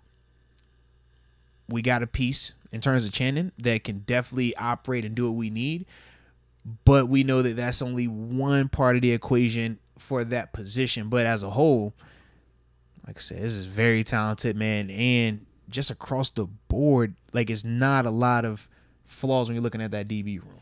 Yeah. Yeah, and with the slot, I like our chances bumping dudes around, moving dudes around with like Casey or even like those top four, like a Peterson, Wallace, Porter, Witherspoon. If one of those dudes got to bump into the slot for a couple plays, or vice versa, like with any of them. Like if it's got to be Peterson for a couple plays, and then for the next series or two, it's got to be Porter or whoever it is. Combine that with, you can also throw Casey there. Minka, TG brought him up yesterday. And then you have Chandon Sullivan, who is literally a slot corner. Yeah. Corey Trice in running situation. How, I mean, Pierre, could you get away with that for a player or two? Yeah. Like, I think we can work with. Oh, I forgot Trey Norwood too. But no, yeah, the top four guys, like the top four outside guys, Peterson, Wallace, Witherspoon, and Porter. I really like that. I don't know if you feel like you got a top 10 guy in there right now. Right. That was Molly. But it is what it is. The depth at the position is better than we've ever had. Yeah. At least in a while. Like top to bottom depth, yeah, without a doubt, bro. Could Peterson sneak in could he sneak in a top 10 season here, a top 15 season? I don't see why not. And then Porter, like that's what I mean. Right now, you're not thinking he's top 10, but you drafted him to be one down the line. This, though. Think about this. Pat P, you can make the debate. He had a top 15, top 10 season last year. He had 15 PBUs and 5 picks. Right. In terms of the turnovers, the splash element, that's high end splash. I think what could make this group like really, really good is JPJ's development. Like you know what you're getting out of Levi Wallace. Now Akello's the wild card. Could he revert back to end of season 2021 Akello? I guess that would bump up the group even more too. But if JPJ can learn under Peterson and catch on really quickly and become a down in, down out player in that cornerback room, like I'm with you. Yeah, we might be grading them even higher mid-season or at the end of the season. All right, and then we get to the safety position. Shout out to the safeties in the building. Minka Fitzpatrick, DeMonte KZ, Keanu Neal, Trey Norwood, Elijah Riley, Scott Nelson, Miles Killebrew, and then Kenny Robinson. Minka Fitzpatrick, arguably the best safety in the league right now. Definitely love his game, love his versatility, love how he creates splash plays, and just his demeanor. We saw really more of like the dark side of Minka, man. Cuckoo Minka, where he really trying to hit you and then like talk about it. Like, I like that aggression. I like that version right there, man. DeMonte KZ, we saw when he was healthy, created splash, flew around, provided positional flexibility, and our 3 safety look. We know he can cover with some of the best of them. Keanu Neal, good size. We know that in terms of the potential is definitely there. He's been productive in this league. Health is the big question.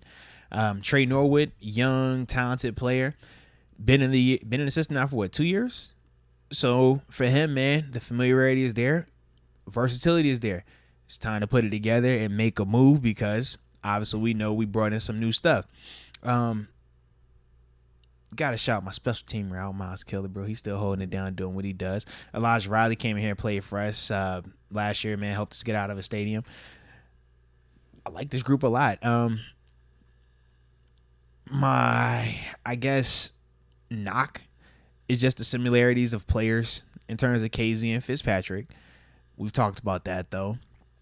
And then just the health concerns of Keanu and where Trey Norwood is in terms of his development if one of our guys were to go down long term. If Minka were to go down, Trey Norwood technically is listed as the next guy up. Would he be ready? Would he be capable? We obviously know he's not going to fill Minka's shoes, but could he be varsity at that position? That's the question.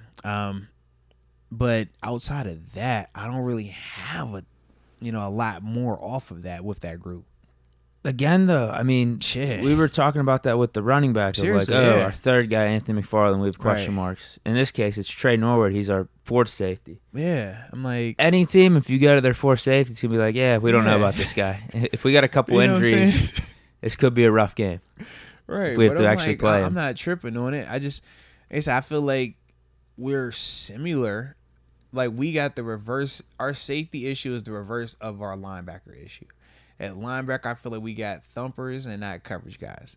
At safety, I feel like we got coverage guys and not really like guys that's going to do the hit. We got Keanu, though. But he's not the starter. And my only issue is we bring up the same names over and over when we're talking about, all right, fix the slot issue. It's these guys. Fix the third linebacker issue. It's these guys. Fix the backup safety. It's these guys. So it's like they can't do it all per se. Or even if we are utilizing them, it's still just a ton of moving pieces. That's all. But it's like we still feel good because we got that option. I'm not gonna lie. I feel like KZ can low key hit. Now, how many times do you want him to hit throughout a season? Right. He showed he's very willing to do that and can lay the hammer. Well, think about it like this, right? All these dudes are capable. It's never what you're capable of; it's what you're willing to do. I feel like he's willing. Yeah. I just don't know with his body type how optimal that is long term. Well, that's also a part of it, And that was one of the things with Edmonds we never really had to worry about. We know not only was Edmonds capable of it, he was willing to do it, and he was going to be able to hold up for 17-plus games and never look like he was hurt or second-guessing anything. We've already known with KZ, he has been hurt for us. So we're going to see, obviously, can he be that more physical, down in and down out guy? He's definitely capable of it, but like we talked about you just named some of the variables yourself. That's the part that we're going to have to see because that is all a part of that position. Yeah, I'll just be interested in what the Steelers have up their sleeve with these guys if we don't make any more free agent signings because I know it's listed this way with Mink and KZ as the starting free safety and strong safety, but it could be Keanu. When the season actually rolls around and I was thinking the same. KZ is literally more of a slot guy potentially. Or he would be the same 3 safety role from last year. Or if you bring Minka up to the slot, then you have KZ and Neal back there. Yeah, I'll be interested. And like we talked about with Keanu, very talented. We said the reason why we couldn't say it was an upgrade over Edmonds was because of the availability. That's the big difference. But Keanu, in terms of talent, oh yeah, he just as nice. Good size, smart, could catch, hit. All that. But we know for him it's just been availability. He hasn't always been available even last season. So that's the question mark with that. But still, even with our question marks, as Deke has already talked about, it's like, man, we have multiple ways to offset it along with some of our concerns are a little bit further down the depth chart in that room. Then from there, man, we're going to still talk about them because specialists matter. Okay, they do matter. We got Boz, baby. We got Press Harvin. Shout out to Big Press. Gotta get him back on the show too. He wants to come back on the show. We gotta get him back on the show. Yeah, man. I want to talk to him. I think we need to talk to him, man. We ain't talked to him in a minute, man. But got Presley Harvin, Chris Boz. Well, shout out. BT Potter. Who Braden Mann. Funny stat about Braden Mann. You want to tell him? You got no. What is it? What did he win in college? It was an award. Ray Guy Award. There it is. And what also did Presley Harvin win in college? Same award. Okay. Is there anybody else I'm forgetting that won that award? We brought in that guy potentially dude, right? for the rookie minicamp. Yeah. I think that's tomorrow. He also is one of the Ray Guy Award. Dude from Rutgers. They don't have him listed up here for some reason. Yeah. He didn't make the team yet. Or no, and yeah, because BT Potter was from Clemson. So yeah, they didn't put the Rutgers guy up here. But either way, he's also a Ray Guy Award winner. So we got 3 of them things in the house. So you got to feel good about that, right? Somebody that won the Ray Guy Award has to actually, come up out of this thing. But still feel good there. Christian Kuntz, the long snapper, still returning. Like the consistency there, no wrong there. Wow. Funny. So ESPN has Gunner as the starting punt returner and kick returner right now, and Jordan Bird as the backup. No Calvin Austin. Yeah. I don't believe that. Yeah, I guess you lose Steven Sims. Anything's possible here. Jeez, those are 2 of the 3 guys that are going to be in the mix. They are, yeah. You throw Calvin Austin in there. Who else you think we putting in that mix, man? I think that's it. Calvin Austin. I was like, Allen Robinson, no. Anthony Miller. Maybe McFarland for kick returner. Yeah. This Dan Chisena dude's supposedly a speedster. Okay. There's a YouTube video out there calling him the next Randy Moss. Came from the Vikings. And we always have Pat P as an emergency option because he is a guy that has done it at a very high level when he is, True, doing that. So yeah. Yeah, special teams are fine. I mean, Boz is Boz, and Harvin. Now Boz is Boz. He didn't have a good year last year. Oh God! But if you want me to reiterate that, I can. No. Why you want to be real about Boz? You'll be real about nobody else. Here's man. what I'll say about Boz. Boz don't have no bad years. Boz is Boz, man. No, what I'll say about Boz is, even though he did have a down year, he made the kicks when it mattered. Like I don't think there were any kicks left out there where we lost the game because of it. Yeah. There were ones where I remember specifically the Raiders game. Like I think he missed one around halftime. It's like, damn, we really could have used that 3 one, right now, but we still ultimately won the game. Right. And he made some kicks like the Bengals one's another one. Week 1, hit one off the post. Yeah, it's like, right. Damn, we could have used that, but we ultimately won the game. Yeah. Unlike 2018, where I think there's 2 or 3 games directly you can point to Boz as one of the reasons as to why we lost. Yeah, fair enough. With him missing But he was kicks. injured though. That's when the groin was hurt. Last year? Oh no, not last year. I'm talking about the other year. Was he? Yeah, the groin. Yeah, it wasn't a good year. Yeah. That was a good team too. They were limited, right? No, that was a good team. We beat the Patriots. They won the Super Bowl. It was limited that year, man. That was a good team. Issues, man. Oh, man. They pretty much beat the Saints, or we're gonna beat the Saints till Juju fumbled. Saints went to the NFC Championship. Why you being negative on Juju, man? Don't talk negative about Juju, man. Juju ain't done that wrong to nobody today. I don't think he did, at least. You never know. I saw that highlight pop up. That's why I have a fresh memory of it. I was like, yo, wait a moment. That highlight popped up over the last couple of days.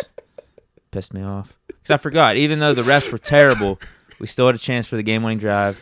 And he was there. He was at the field goal line, actually. Yo. Now I don't know if Boss makes that. That was 2018 Boss, but still, I honestly don't think Ben lets it get to that point. I don't think Ben lets it get to that point. He's throwing one to AB for the touchdown. Man, that was 2018. That was a good team. That was really a good team. It's disappointing. We just weren't buttoned up. We had too many fumbles and stupid stuff happening. Yeah, let's just say we had limitations, man. We weren't buttoned up. That was a good team. Yeah. Boz needed to make field goals. We weren't buttoned up, man. We weren't buttoned up. James Conner should have stopped fumbling the ball. Juju fumbled against the Saints. It's just disappointing. Yeah, special teams is all right. I like it. Gunner's my big question mark.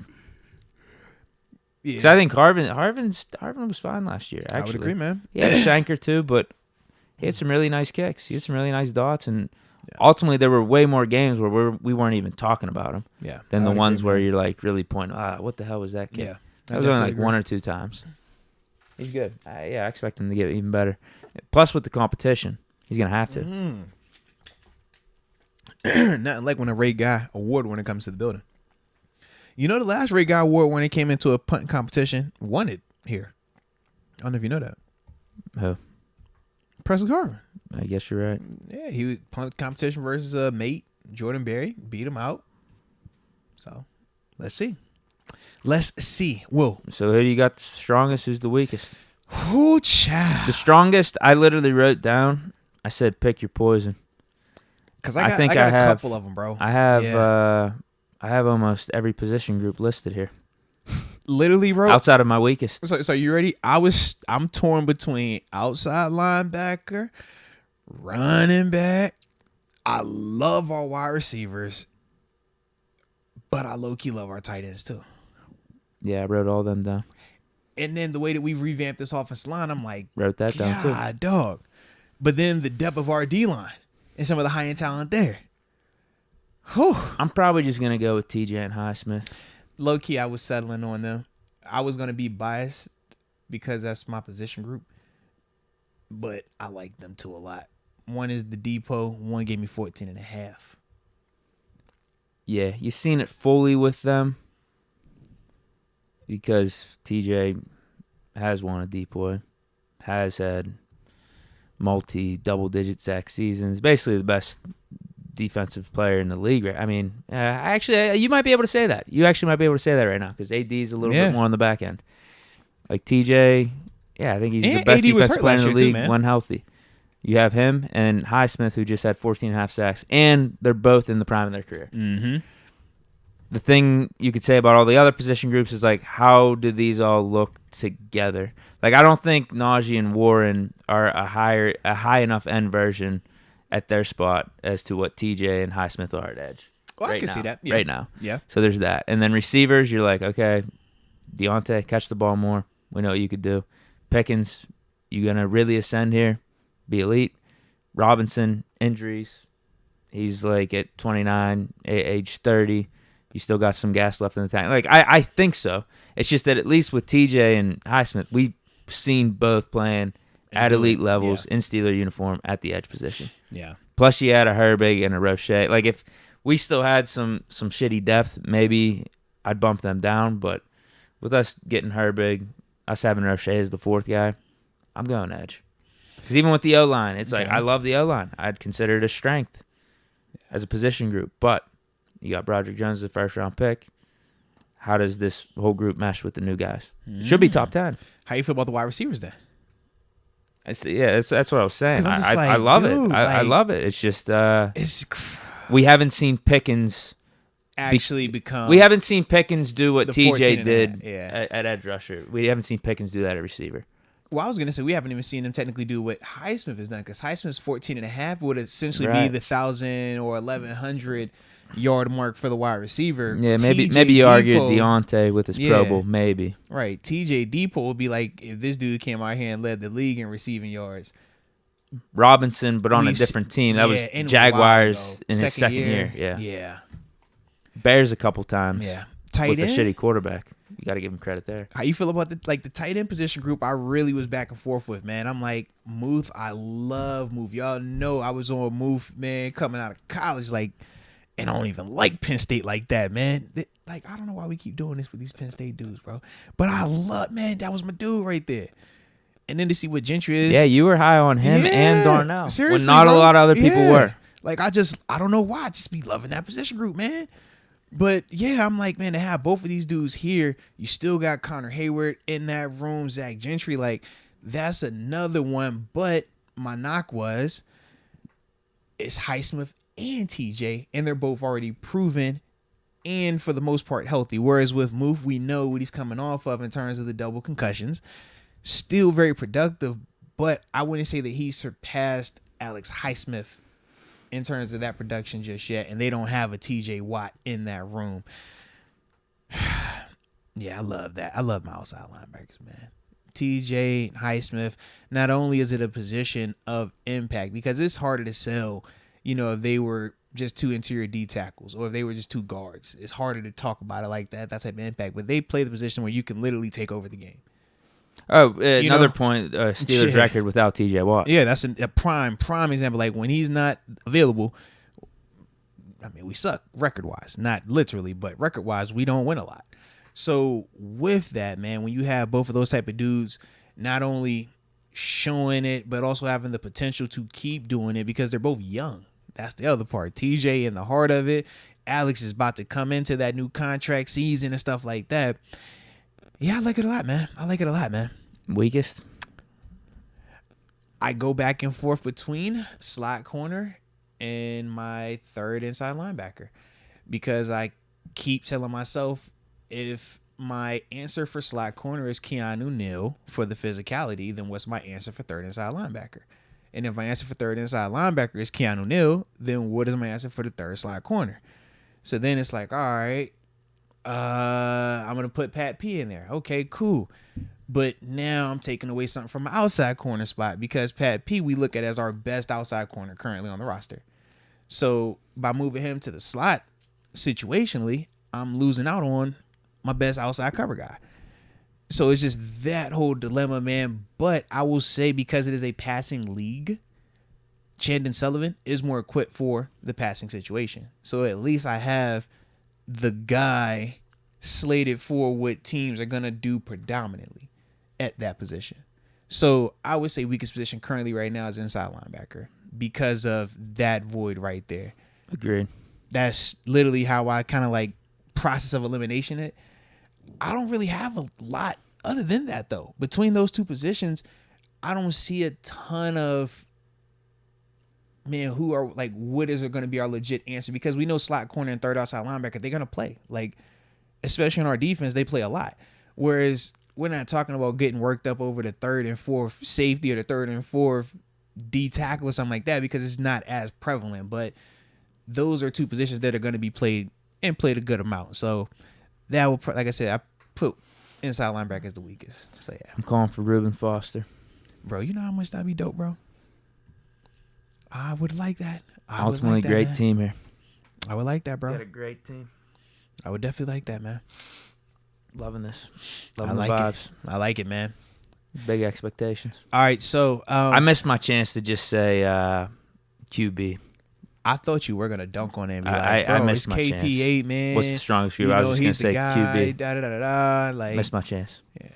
I was gonna bring up. I mean, especially if when you got a Hall of Famer. Oh god. It's QB3. Oh sitting at home. gosh. This room's loaded. You funny, man. You funny. So, while we were having a conversation, and it's crazy, man. We are pretty like locked in or aligned with a lot of our like opinions on the strengths and weaknesses. I tried this new thing. Instead of putting the poll in, I did this thing where it's like Q&A. So we'll put the Q&A up in the chat where it says, what's the strongest / weakest Steelers position group? What is this? Oh, people are going to give back their responses like written So up? they've been responding. Yeah. So I literally went in the chat? Yeah. It was weird how it worked out, but they were actually responding to it. Inside linebacker. I'm seeing a lot of inside linebacker for weakest. And then I'm seeing wide receiver room in terms of being a strength for us. Richard Hunt brought up strongest being the tight ends, and he says the weakest he's put offense coordinator. Matt Nerdy says wide receivers, the force is strong. Let's see. Berg City 6-time champion says the D line is the strongest group for him. I could dig that. Hey, bro, y'all wildin' now. We ain't nope. I'm gonna skip over that one. All right. Carl says the edge is the weakness and the O-line is the strength. Edge. He must be really locked in on depth. I can see that if that's what he's focused on. Because I was like high end in terms of the top end talent. We have a lot of that. Yeah. Michael Martin, he says the offensive coordinator is the weakest position group. I can see some of the I can understand that. I can definitely understand that. Not even going to try to combat that one. I could definitely understand that, man. He's going to do good this year. He has to do good. It's either now or never, right? Do good. It's now or never. I think he's going to keep up what they were doing. And Stephen Brooks gave us some context in terms of some of the edge rusher talk. He says he's still not sold on Highsmith all the way. Oh, come on. So he's not sold. He wants as to see a him two, repeat it. as a 2, he's perfect. I mean, As a 2, perfect compliment to TJ Watt. I would agree. And we have TJ Watt. So, like, do you feel like you need to see him replicate the 14.5? Or do you feel like the way that he's built to this 14.5 has you feeling confident? I thought the year before was good. Yeah. He was borderline 10. I know it didn't show up in the stats. I think did he end with like 6 or 7? There's like 7, yeah. But, I mean, he was really good in the run game. He had a decent amount of tackles for loss from what I can remember, and was so close to like 3 or 4 sacks that impacted what the quarterback was doing. I mean, that's what you're asking for too. Yeah, I would if agree. you're actually watching the game, like, you understand that. Like, I know ball, so I know Highsmith actually had a good year. I just don't need to look at the stats and say, oh, he only had 6 sacks. No, but Highsmith was really solid in his. Was that his second year? Second year, yeah. Yeah, second. Because he just came off a third year. Yeah, he was 14 good. and a half. He was good. Yeah, I share a similar sentiment. If he would have literally come out of nowhere and he goes from like 0 production to 14 and a half, red flag. Is it a contract year? Who are you playing next to? Was it the scheme? Like, a lot more questions. But Alex is one of those guys we've seen from his rookie year, second year, and even third year continually get better. Not just as a pass rusher, but also as a run defender. And I thought it was more so impressive last season that when TJ was hurt, we had to see Alex by himself. Now, I could understand why Steve might be a little skeptical, because even though Highsmith was giving us numbers, and we talked about the numbers, he was still getting sacks. There were still times where we talked about the lack of pass rush, though. And we would say how, man, it felt like at times quarterbacks had a lot of time versus us, and that changed drastically once TJ came back. Now, Highsmith still was getting sacks, and we saw that, but if you're complaining about that, or that's what's making you a little bit skeptical about him, I can understand that part. But he's number 2. And that's the other part. If that's your number 1, totally different conversation. But if that's your 2, that's what 2s do. Like, 2s are great when they got Batman with them. Robin by himself is Robin, you know? Like, it's gonna be cool. It's gonna have some little catchphrase, some little tricks, but it's gonna come up a little short. Yeah. Rod Dollars, I don't see a weakness, honestly. Let's go. All right. And then Carl also says that he doesn't like the depth at edge. That's what he's more specific on. All right. Could dig that. I could dig that. All right. Again, if we're criticizing the third and fourth guys in these groups, then we're in a good spot. Yeah. Because I'm telling you, you go to anyone's third or fourth guy on any of their position groups for any team around the league and be like, I don't know what the hell this dude's going to do if he has to come in. Yeah. I like it, man. I like it. Alrighty then. So I will end the Q&A. That was a cool little I just wanted to try something different, man. I was in here having this conversation. I'm like, let me throw the Q&A up. I'm just throwing the poll in. I'm trying to save that. Got bigger plans this weekend. All right. So, with that being the case, what's next? I got a bunch of super chats. Let's tap in on supers. Yes, tap in supers, and then from there we'll reset, see what we're at after that. Because it's 5:38.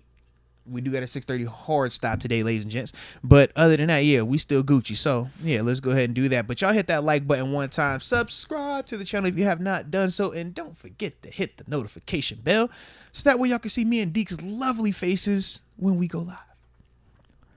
Exotic packs at Deke. Let's go KP7. 8. I can dig that. Deke is not digging that. I don't get the joke. Deke is not digging that at all. Deke is not feeling that one at all, bro. You can't. Don't you play with Deke like that. Not on a Thursday. Don't do that on a Thursday. We it's smooth sailing.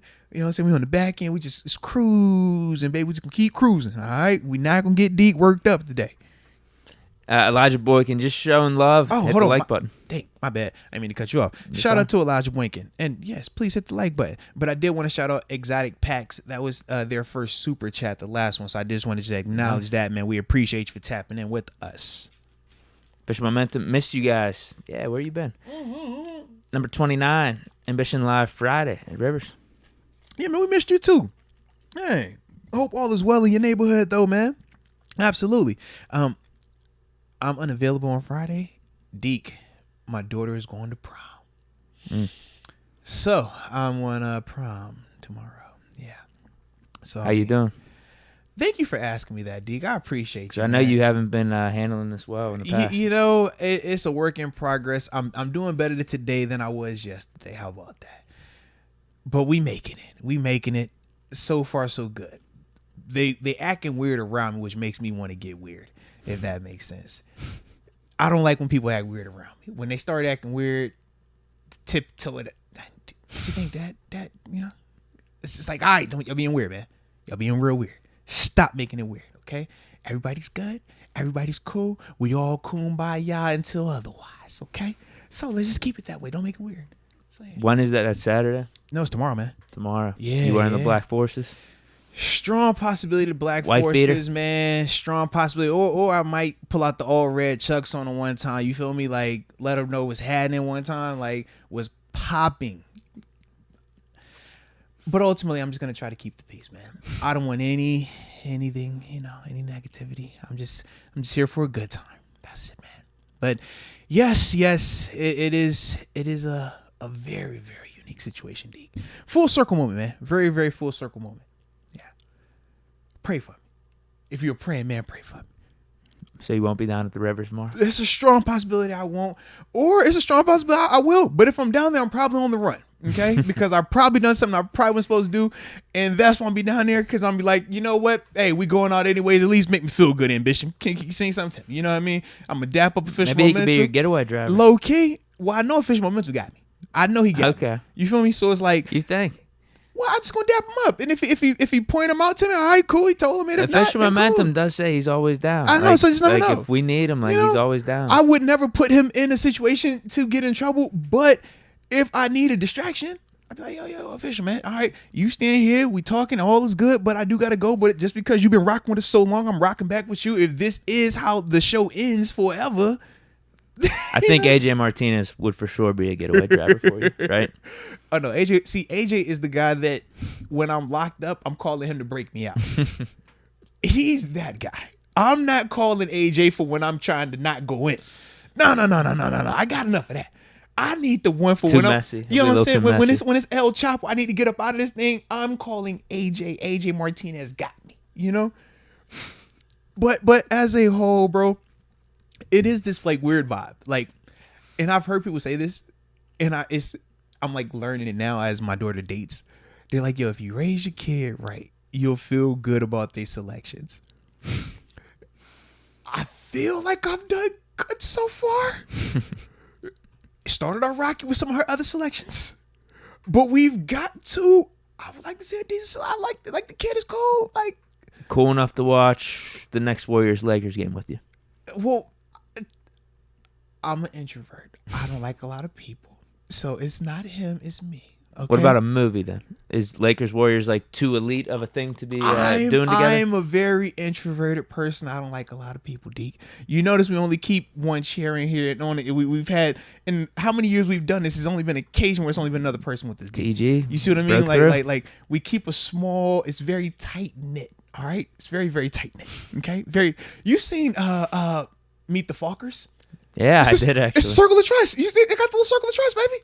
Okay, it's ironclad. It's ironclad. And right now, I have had somebody try to successfully infiltrate the circle.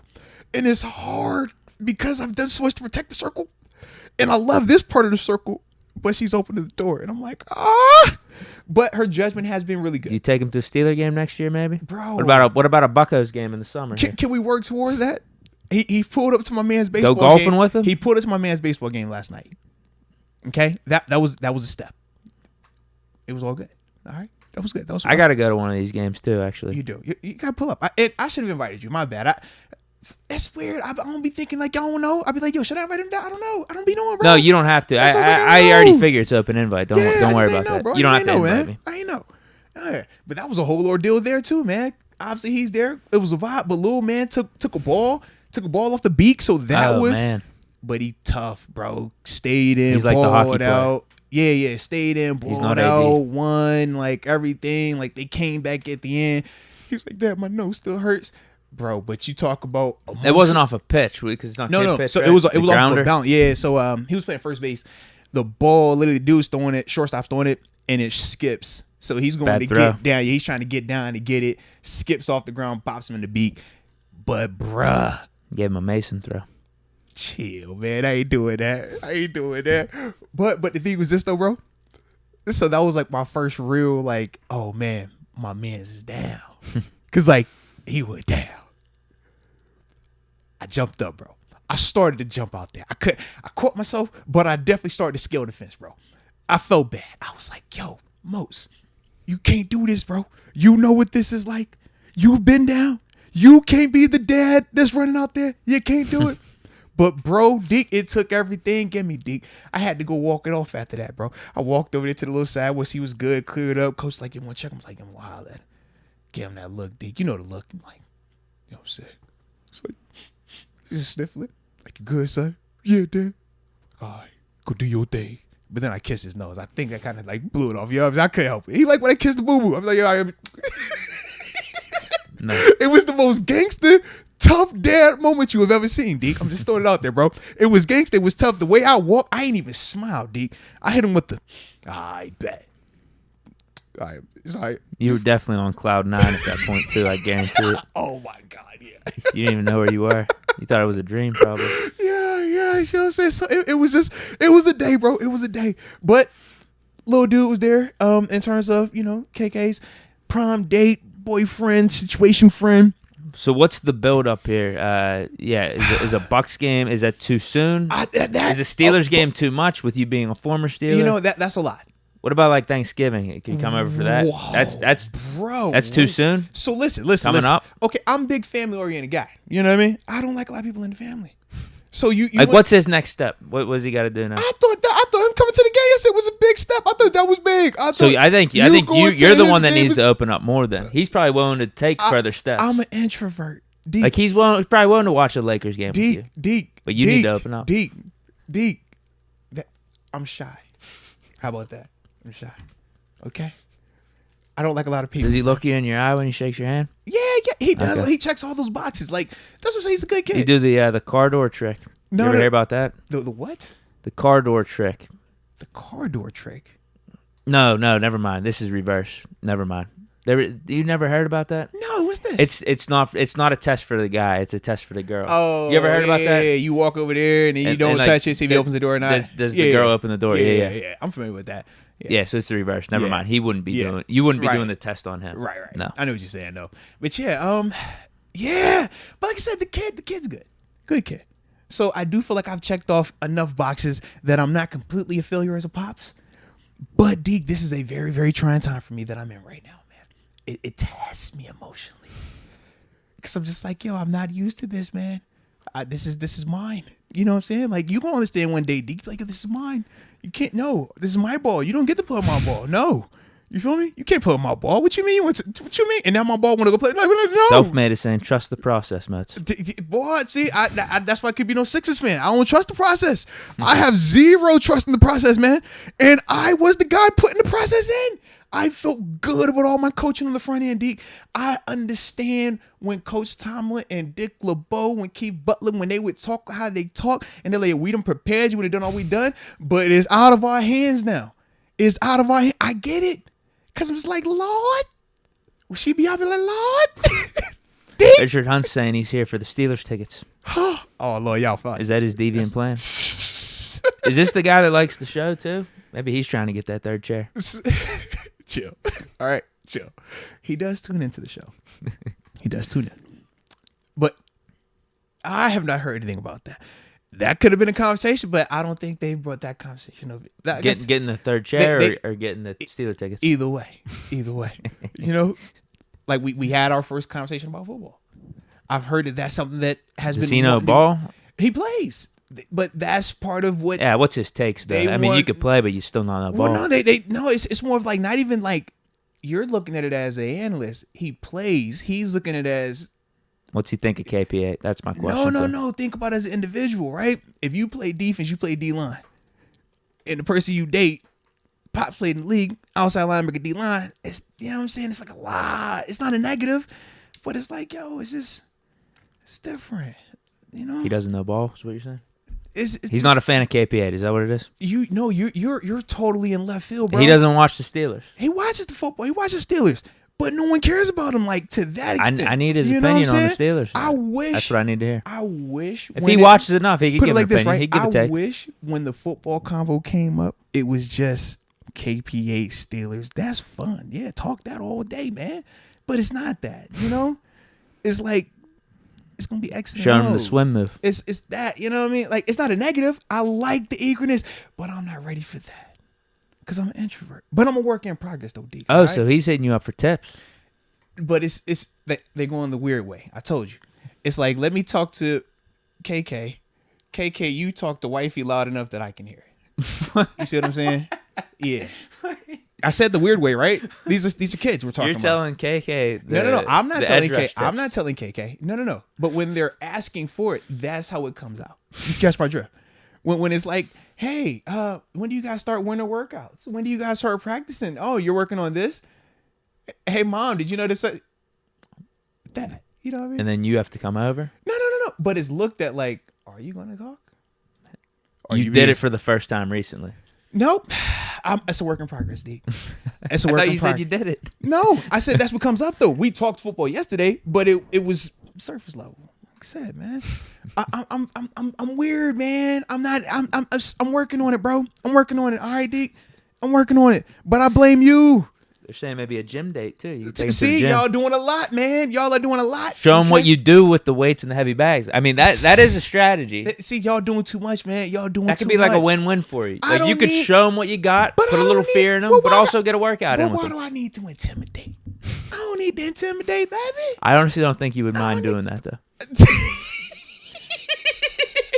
Set a tone, set a message. Hey, come here, little young whippersnapper. You ever seen bench press 450 before? Do this a couple times. I'm gonna spell your name out when I do it. How about that? You know what I'm saying? Like, Yeah, hit up the boxing bag for a You little feel bit, me? maybe. Yeah, man. We could. But I'm trying to be chill, man. I'm trying to be chill. I'm just trying to keep all things positive, man. All right, so y'all in the chat, y'all pray for me, man. All right, it's gonna be a unique weekend over here in the Moats household. All right, but y'all hold me down.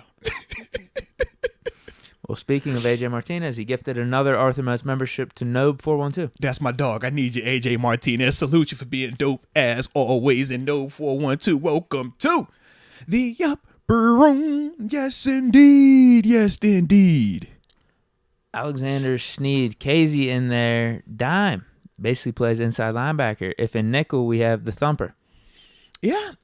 I mean, we're talking about that, but Casey is also one of the guys that is currently being talked about as starting at safety as well. So you're just multiple hats. Not the end of the world, but something to at least be a little bit aware of. That's all. Wow, they're saying the Steelers schedule dropped. That's cool. I ain't checking for it. Yeah, I seen them say, yeah, such and such tweet this. Somebody got that. That's cool. I'm not looking at any of it. I don't see nothing. Wow, I see our bye week. No. I won't give an indication either way. I'll just, Interesting bye week. AJ Martinez says, like I always told Michelle, please forgive me for sounding strange. Forgive the super strange supers. I'm trying to multitask. Shout out to the cheetah. Shout out to the cheetah. The cheetah is always around and always in the building. And come on, AJ, baby.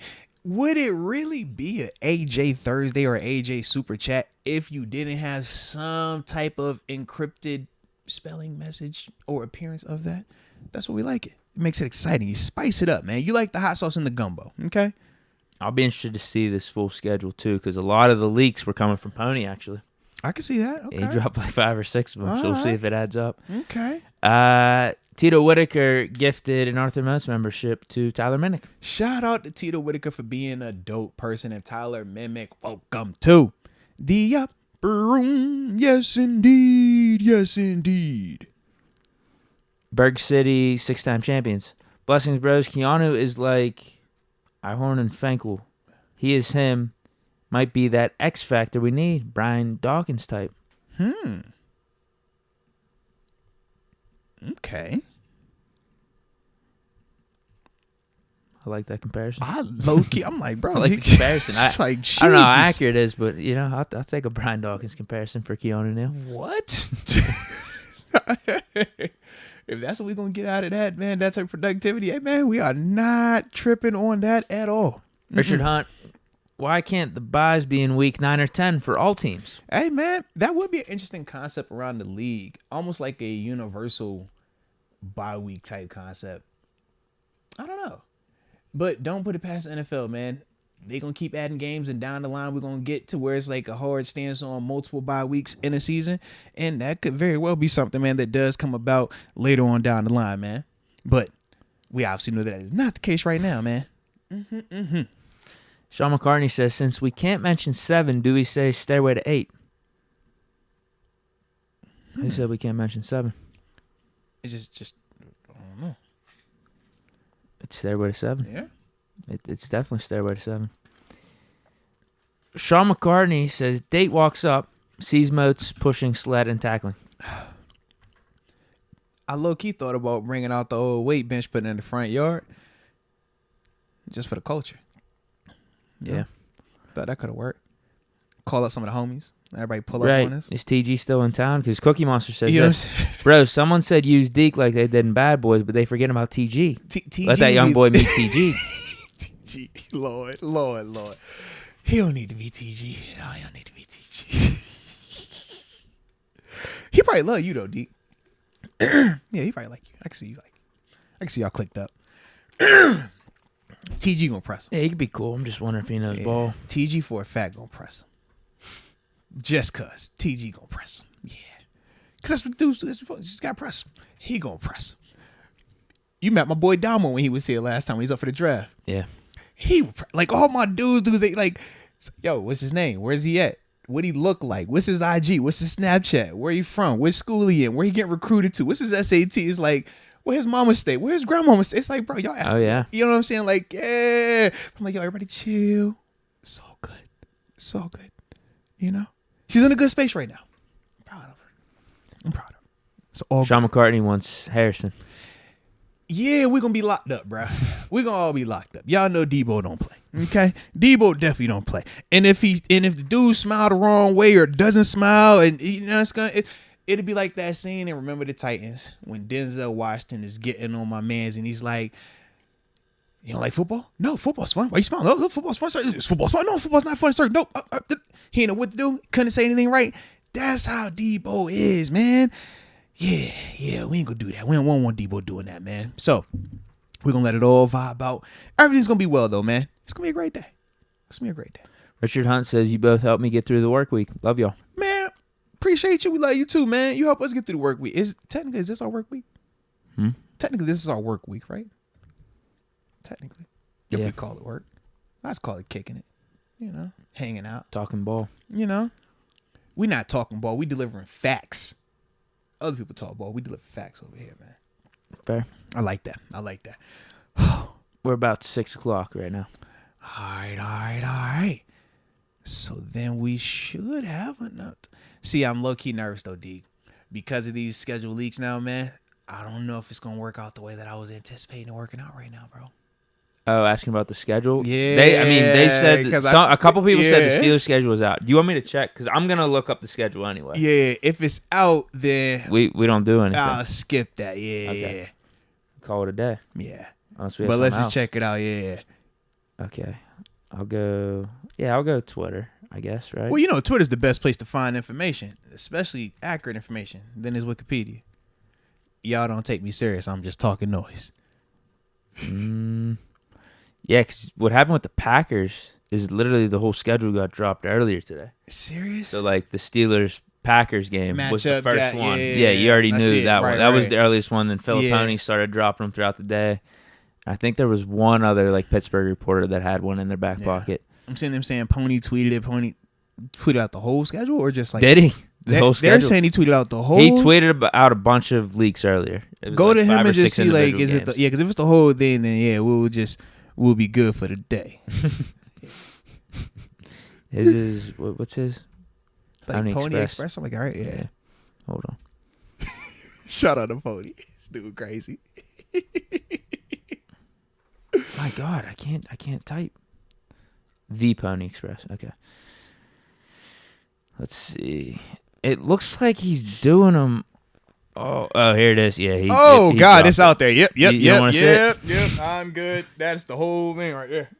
Here's what he said. Here's the complete 2023 Steelers schedule. Spread it. Just remember where you got it. Wow. You're welcome, Steeler Nation. Wow. Hold on. I'm looking at this. I'm good. I don't want to see it. I'm good. Okay. Salute the Pony, though, man. Salute the Pony.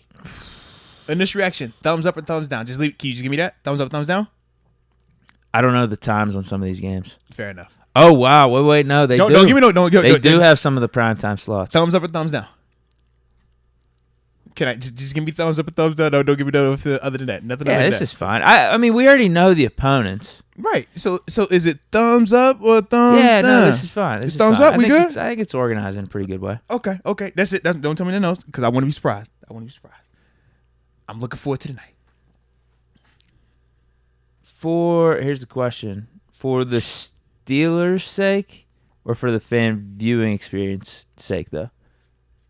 For the fan viewing experience. Yeah, this is good. That's all I need. need. There's a couple parts that I don't necessarily like for our team with like traveling. You know what I mean? Right. That's what you mean. And like where the games are potentially. But from a fan perspective, we'll enjoy it. Nah, yeah, this is fine. I like it. I think this is fine. Fair enough, man. Oh wait. Actually, now I see, man. You doing a lot? No, do you going to? Oh yeah, there's a couple things from a playing standpoint. Now it's gonna be interesting how. Don't do. I know. Don't. Wow, do they have this. We might have actually got screwed here. Don't do all that. We might actually got. Wow. I'm gonna wait till 8 o'clock. Okay. Till 8 o'clock.